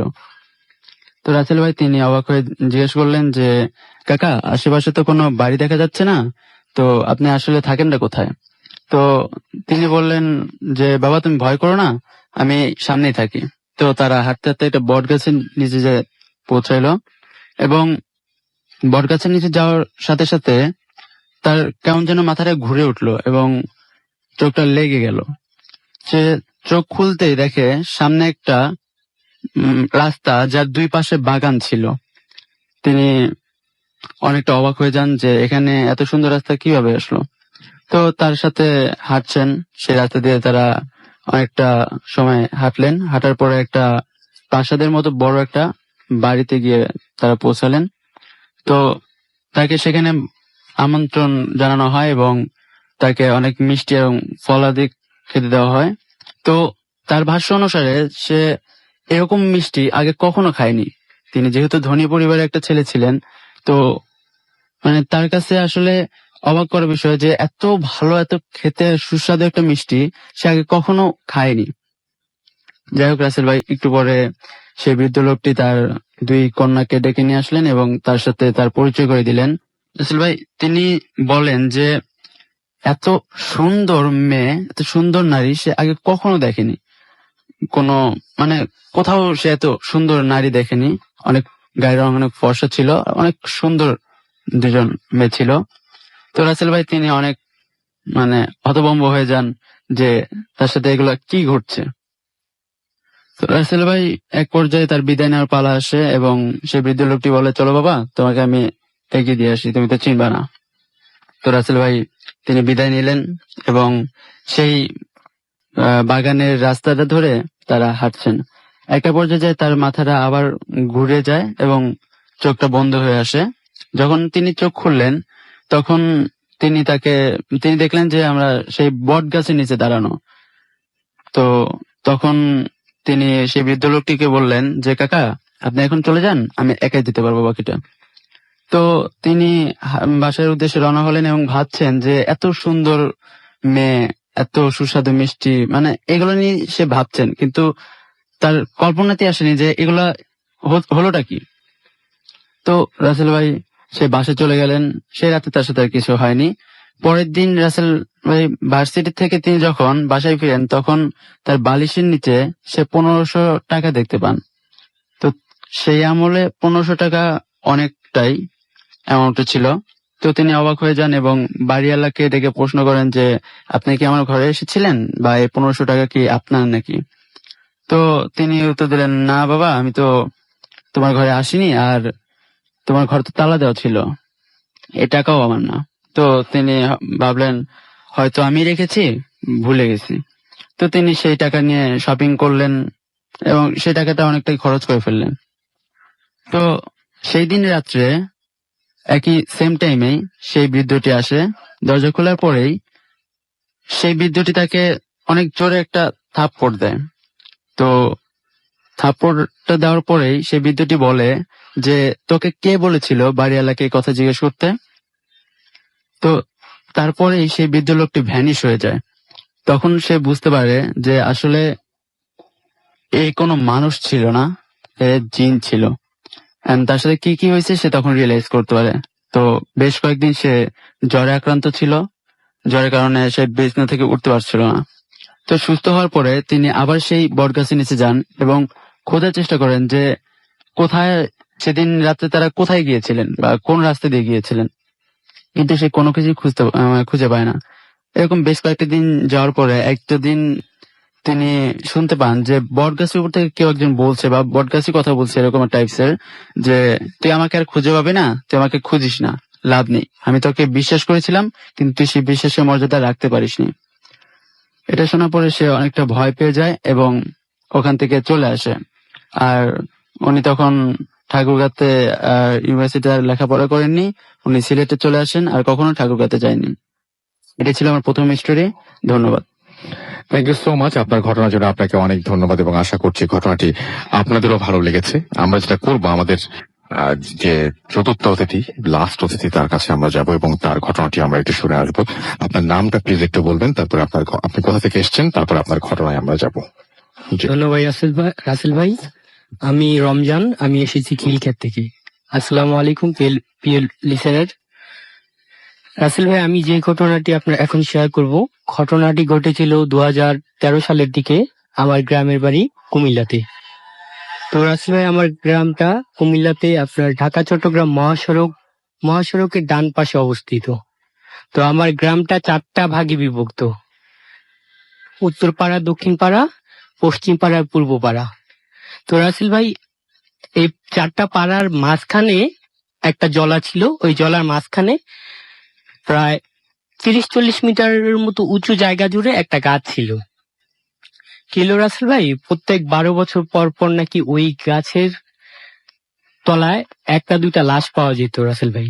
আর মেজরিটি লাশগুলার বয়স ছিল 12 থেকে 13 বছরের মধ্যে। তো কি হলো রাসেল ভাই, আমার এক ক্লাসমেট ছিল, ওরও প্রায় 8-9 বছরের মতো। ও একদিন দুপুরবেলা বাবা মায়ের সাথে কি যেন বায়না নিয়ে রাগ করে রাসেল ভাই হাঁটতে হাঁটতে রাস্তার দিকে যাচ্ছিল। ও এই রোদের তীব্রতায় ও কি করলো, ওই গাছের তলায় বসলো। বসার পর থেকে রাসেল ভাই ও ভেনিশ। ওকে ওই দিন আর সারাদিন খুঁজে পাওয়া গেল না। নেক্সট ডে ওর মৃতদেহ পাওয়া গেল রাসেল ভাই, কিন্তু আপনার ওর গলাটা ছিল আলাদা, বডি থেকে আলাদা গলাটা ছিল। আর মাথার অংশটা ওইখানে শুধু রাসেল ভাই ওর চোখগুলা উপড়ানো ছিল। তো এই অবস্থা রাসেল ভাই পুরা এলাকার মধ্যে একটা ভীতিকর পরিস্থিতির সৃষ্টি হয়। দেন রাসেল ভাই এই ঘটনা ধামাচাপার পর আবার যেই সময়টা ওই লাশটা পাওয়া গেছিল ঠিক একই সময় আরেকটা ছেলের লাশ পাওয়া গেছে, তাও ঠিক একই অবস্থা। তো একদিন রাসেল ভাই আমার কিছু ফ্রেন্ড মিলে আমরা পশ্চিম পাড়া থেকে পূর্ব পাড়া মাহফিলের উদ্দেশ্যে রওনা দিলাম। 4-5 জন ফ্রেন্ড ছিলাম। তো রাসেল ভাই কি হলো, যখন আমরা মাহফিলে যাচ্ছিলাম তখন সময়টা ছিল আনুমানিক 8টা থেকে 8:30টার মধ্যে। মাহফিল শুরু হয় বেসিক্যালি 10টার পরে। তো রাসেল ভাই আমরা যখন যাচ্ছিলাম, আমরা পশ্চিম পাড়া শর্টকাট রাস্তার জন্য রাসেল ভাই পশ্চিম পাড়া থেকে পূর্ব পাড়া ওই জলার মধ্যে দিয়ে যাচ্ছিলাম, যেহেতু আমরা কয়েকজন ফ্রেন্ড ছিলাম, আমাদের মধ্যে ওই রকম সাহস ছিল। তো কি হলো রাসেল ভাই, আমরা যখন যাচ্ছিলাম ঠিক ওই গাছের গোড়ায় যখন গিয়ে আমরা পৌঁছালাম, ঠিক তখনই দেখি 8-10টার মতো আমাদের সাইডের ছেলে মেয়েগুলা অস্বাভাবিক ভাবে চিৎকার দিয়ে আমাদের সামনে দিয়ে ছুটে যাচ্ছে, জাস্ট শ্যাডো আকৃতি ভাবে। তো আমরা বুঝতে পারতাম না আসলে এগুলা কি। 3বার পর আমাদের সামনে দিয়ে ওরা যখন এইভাবে অদ্ভুত ভাবে চিৎকার করছে আর দৌড়াচ্ছে রাসেল ভাই, ভয়ে আমাদের পুরাই খারাপ অবস্থা রাসেল ভাই। আমরা ভয়ে ওদের দৌড় দিকে আমরাও ভয়ে দৌড় দিলাম সবাই একদিকে। দেন আমরা গিয়ে আর মাহফিল থেকে ওই দিন আর ফিরলাম না, আমরা মাহফিলেই ছিলাম। সকালবেলা এসে বাড়িতে জানালাম, আসলে বাড়ির যে বয়োজ্যেষ্ঠরা আছে ওনারা বললো যে আসলে ওই জায়গাটায় নাকি প্রত্যেক 12 বছর পর পর এক মার এক ছেলে এরকম অনেক অনেক ছেলের লাশ পাওয়া গিয়েছে। আসলে রাসেল ভাই ওই কাহিনীটা এখনো আমার এলাকায় বিদ্যমান আছে। আসলে এটার কাহিনী কি, মূল রহস্যটা কি, কেন বা ওই জায়গাটা এরকম হচ্ছে, তা আসলে এখনো জানা যায়নি। আচ্ছা, ধন্যবাদ রাসেল ভাই। অনেক ধন্যবাদ আপনাকে, এবং আশা করছি যে আপনি জয় করেছেন। এবং আমি দেখতে পাচ্ছি যে আমাদের এখানে আরো অনেকেই আছেন যারা লিখছেন আমাদেরকে, এবং আশা করছি যে তাদের সাথে আমরা তাদের ঘটনাগুলো আপনাদের শোনাতে পারবো, এবং তাদের সেই লেখাগুলো আমি পড়তে পারবো। যেমন আমাদের এখানে সীমান্তের পথে লিখেছেন লিসনিং ফ্রম দুবাই, আমাদের সঙ্গে আছেন রাউফ ইসলাম রাজশাহী থেকে, আমাদের সঙ্গে আছেন শাহরিয়ার, এছাড়াও আমাদের সঙ্গে আছেন আলমগীর হোসেন মেহেদি, অনিমেষ রায় অনি আমাদের সঙ্গে আছেন, আমাদের সঙ্গে আছেন ইশতিয়াক শুভ সহ আরো অনেকে। আমরা ছোট্ট বিরতি নেব এবং বিরতির পরে আরো একটা অডিও ক্লিপে যাব, এবং সেই অডিও ক্লিপের পরে আমরা আবারও ফিরে আসবো। সেই পর্যন্ত আশা করছি আমাদের সঙ্গেই থাকবেন। Stay tuned to Radio Furti at the FM and do Furti.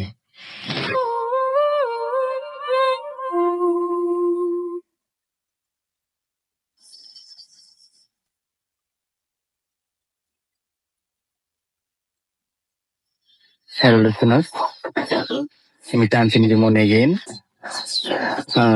কিছুদিন আগে আমি আমার নানা ভাইয়ের ঘটনাটা আপনাদের সঙ্গে শেয়ার করেছিলাম, আপনারা হয়তো মনে করতে পারবেন। যার 35 বছর পর ফিরে আসার কথা ছিল। তো এনিওয়ে, এখনো নানা ভাই ফিরে আসেনি। তো আমি আজকে আপনাদের সঙ্গে যে ঘটনাটা শেয়ার করব, এটাও ঠিক এরকম রিলেটেড একটা ঘটনা, যেটা আপনাদের খুব অবাক করবে, আমি ড্যাম শিওর। তো জাস্ট 2 মাস আগের ঘটনা। আমি আমার ফ্রেন্ড আমরা ডিসাইড করলাম যে দুজনে একসঙ্গে আইএলটিএস এক্সামে পার্টিসিপেট করব। তো সিলেট আমাদের কখনো যাওয়া হয়নি, আমি আরো ডিসিশন নিলাম যে আমি আর রানা যে আমরা সিলেট যাব, এবং সিলেটে হচ্ছে যে আইএলটিএস পার্টিসিপেট করব। তো যথারীতি আমরা ঢাকা এয়ারপোর্ট যে রেলওয়ে স্টেশন, ওইখান থেকে রাত 10টার ট্রেনে রওনা করলাম সিলেটের উদ্দেশ্যে।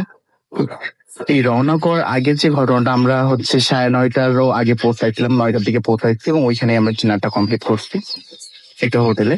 তো ওইখানে যখন আমরা প্ল্যাটফর্মে, তখন দেখি যে একজন ভিক্ষুক লোক, যার গায়ে ছেঁড়া পোশাক, ঘাড়ে একটা ঝোলানো ব্যাগ এবং হাতে একটা লাঠি, সে প্ল্যাটফর্মে বসে আছে। তো আমি যখন ওনার পাশ দিয়ে যাচ্ছি, আমি এবং রানা, তো আমি খেয়াল করলাম যে উনি ইশারায় দেখালো তার মুখে আর কি, যে সে ক্ষুধার্ত, এটা বোঝালো আর কি। তাই আমি বললাম ইশারা দিয়ে, আচ্ছা ঠিক আছে আপনি বসেন। এবং আমার আম্মুর ছোটবেলা থেকে আমার প্রতি এই নির্দেশ যে কেউ যদি কখনো খেতে চায়, তুমি নিজে না খেয়ে হলেও তাকে খাওয়াবো, এবং সেটাই করে আসি বরাবরই। তো আমি যথারীতি রেস্টুরেন্টে আবার গেলাম, যেখান থেকে আমরা খিচুড়ি খাইছি ওইখান থেকে এক প্যাকেট খিচুড়ি নিলাম, তার জন্য একটা খাওয়ার পানি নিলাম।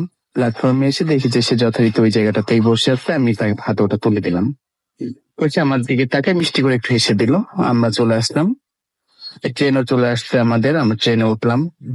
তো যখন আমরা ট্রেনটা ছেড়ে যাই, তখন খেয়াল করলাম যে আমার যেহেতু জানালার পাশেই ছিল সিটটা, আমি খেয়াল করলাম যে ওই লোকটা প্ল্যাটফর্মে দাঁড়ায় আছে, নাকি দেখে ট্রেনটা ছেড়ে চলে আসতেছে।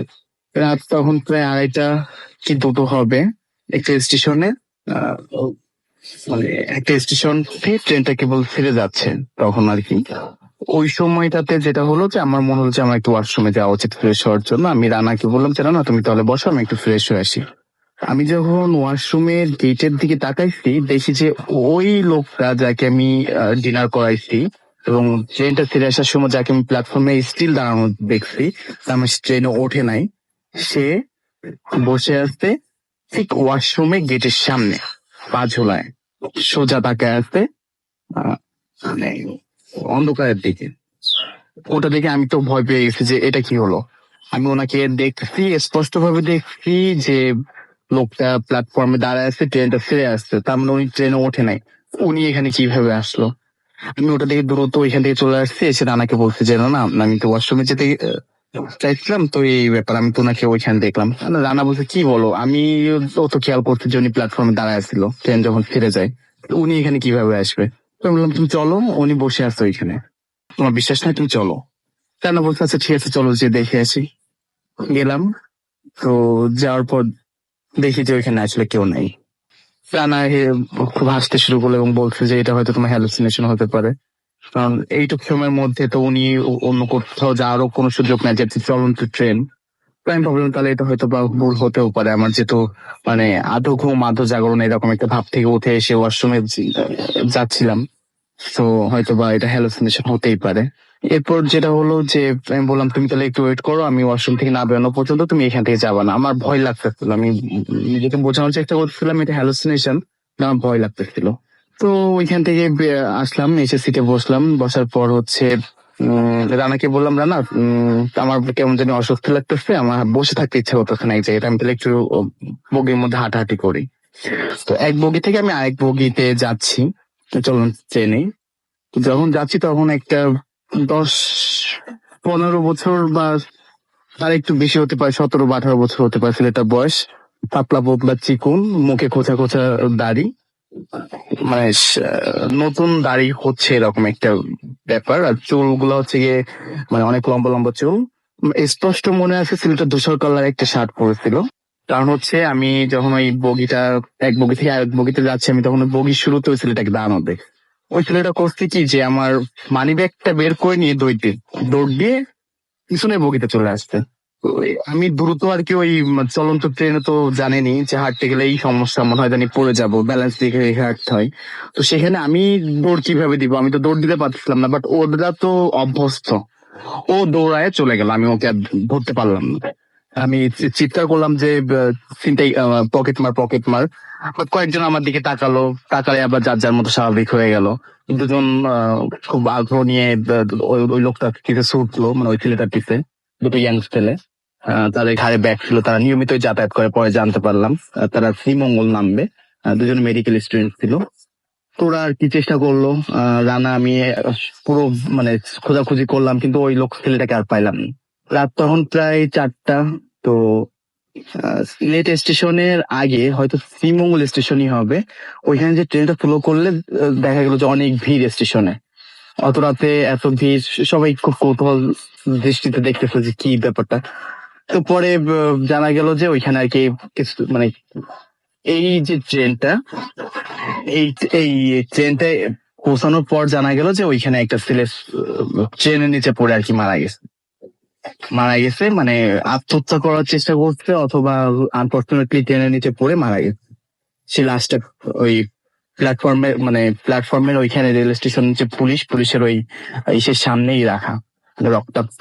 তো মানে ট্রেনটা অনেকটা সময় ওয়েট করবে এটা বুঝতে পেরে মনে হলো যে তাহলে একটু এই ধরনের ঘটনা তো কখনো প্রত্যক্ষ করি না, একটু দেখে আসি। তো রানাকে নিয়ে যথারীতি নামলাম এবং মনটা তো ভীষণ খারাপ, যেহেতু আমার ওইটার মধ্যে মাস্টার কার্ড ছিল, ওইটার মধ্যে এটিএম কার্ড ছিল, তো কিছু ক্যাশ ছিল, তো আমার মনটা এমনিতেই খারাপ। তারপরে হচ্ছে এই ধরনের একটা ঘটনা, তো মনে হলো যে একটু দেখে আসি। তো আমি নামলাম, রানা আমার সঙ্গে গেল। যাওয়ার পর অবাক করার ব্যাপার হচ্ছে আমি মুখটা ঢাকা ছিল, বাট ওই শার্টটা দেখে আমি চিনে ফেলেছি যে এই ছেলেটাই তো আমার মানে পকেট থেকে মানে ব্যাগটা বের করে নিয়ে দৌড় দিতে। সে ছেলেটা আমাদের আগে এখানে কিভাবে আসবে? অর্থাৎ ও যদি আসতে হয় আমাদের ট্রেনের সঙ্গে আসবে, বাট আমাদের ট্রেন আসার আগে এই দুর্ঘটনাটা ঘটছে, এটা কিভাবে সম্ভব? তো তারপর যেটা হলো যে আমি বললাম যে স্যার আপনি কি একটু ইনার কাছে কোনো মানি ব্যাগ পাচ্ছেন কিনা? ওইখানে যে দায়িত্বরত পুলিশ মাস্টার ছিল স্টেশনে, আমি তাকে জিজ্ঞাসা করলাম যে স্যার আপনার কোনো মানি ব্যাগ পাচ্ছেন কিনা, আমার একটা মানি ব্যাগ মিটিং হয়েছে কিছু সময় আগে। তো যে ছেলেটা নিচ্ছে তার শার্টটা ঠিক এই যে ছেলেটা মারা গেছে একই রকম শার্ট। কারণ উনি বললো যে হ্যাঁ একটা মানি ব্যাগ পাওয়া গেছে ওর কাছে, এটা তো ওরই মানি ব্যাগ হবে হয়তো বা। পরে আমি বললাম যে স্যার আপনি একটু কাইন্ডলি দেখেন। মানি ব্যাগটা বের করলো, মানি ব্যাগে আমার ফটো দেওয়া আছে, আমার ন্যাশনাল আইডি কার্ড আছে, আমার মাস্টার কার্ড ওর মধ্যে, আমার এটিএম কার্ড ওর মধ্যে। আমি বললাম যে স্যার এই যে দেখেন আমার সঙ্গে ছবি মিলাই দেখেন, এটা আমার আইডি আমার মানি ব্যাগ। এখন ওই পুলিশটাও কনফিউজ হয়ে যাচ্ছে যে এটা কিভাবে সম্ভব। এই ছেলেটা অ্যাক্সিডেন্ট করছে আরো আধা ঘন্টা আগে, আমাদের স্টেশনের ট্রেন আসলে সবে মাত্র। তাহলে ও কিভাবে এই দুর্ঘটনার সঙ্গে ঘটলো, আর আমার মানি ব্যাগ বা ওর কাছে কিভাবে গেল? পরবর্তী একটা এন্ট্রি নিল, এন্ট্রি নেওয়ার পর একটা ফর্মে সিগনেচার নিল, নিয়ে আমার মানি ব্যাগটা আমাকে রিটার্ন দিল। তো এই যে ব্যাপারটা, মানে তারাও কনফিউজড যেটা কিভাবে হলো। আমি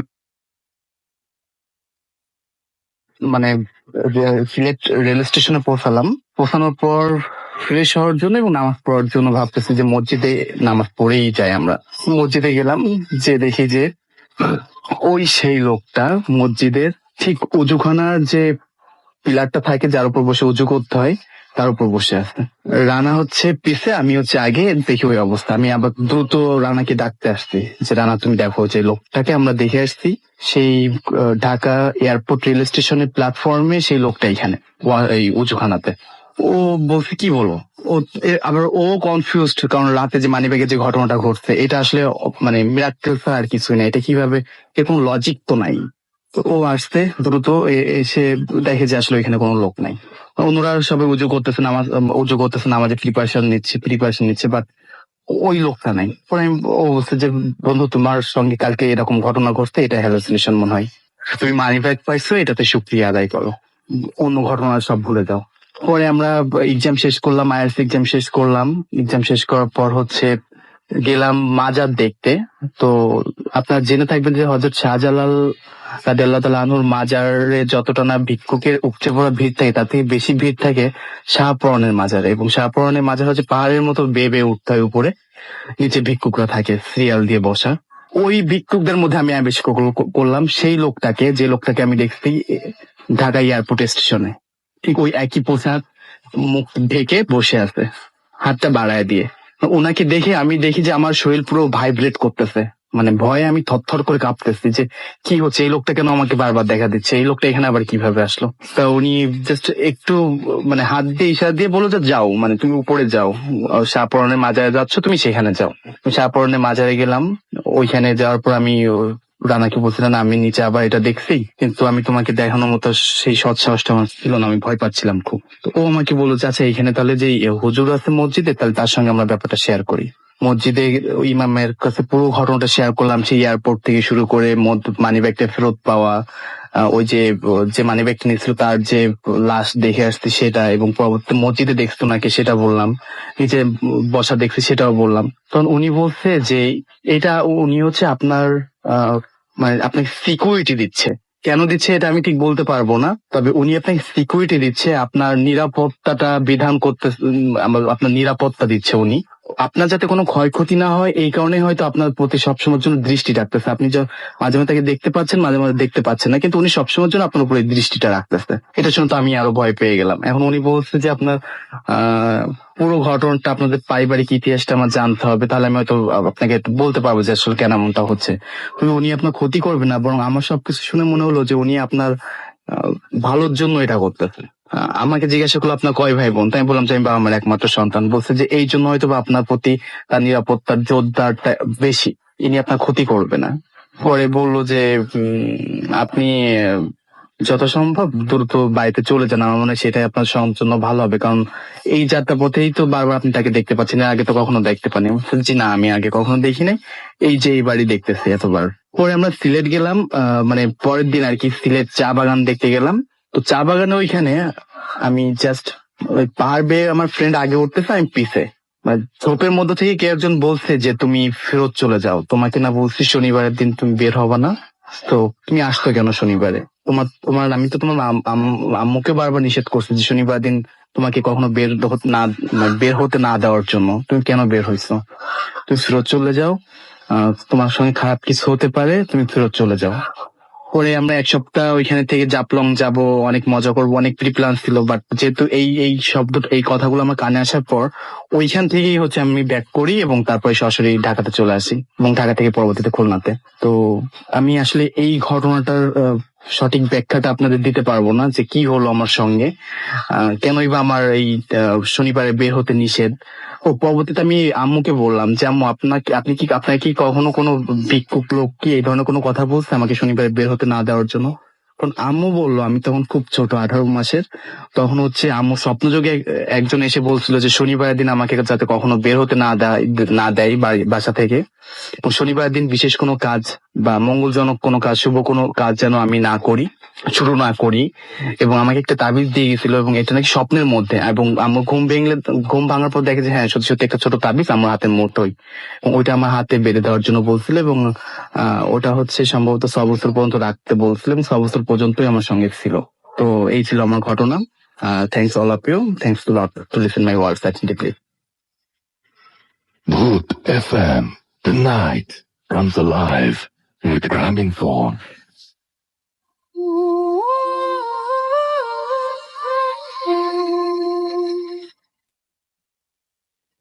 Yes, the night comes alive.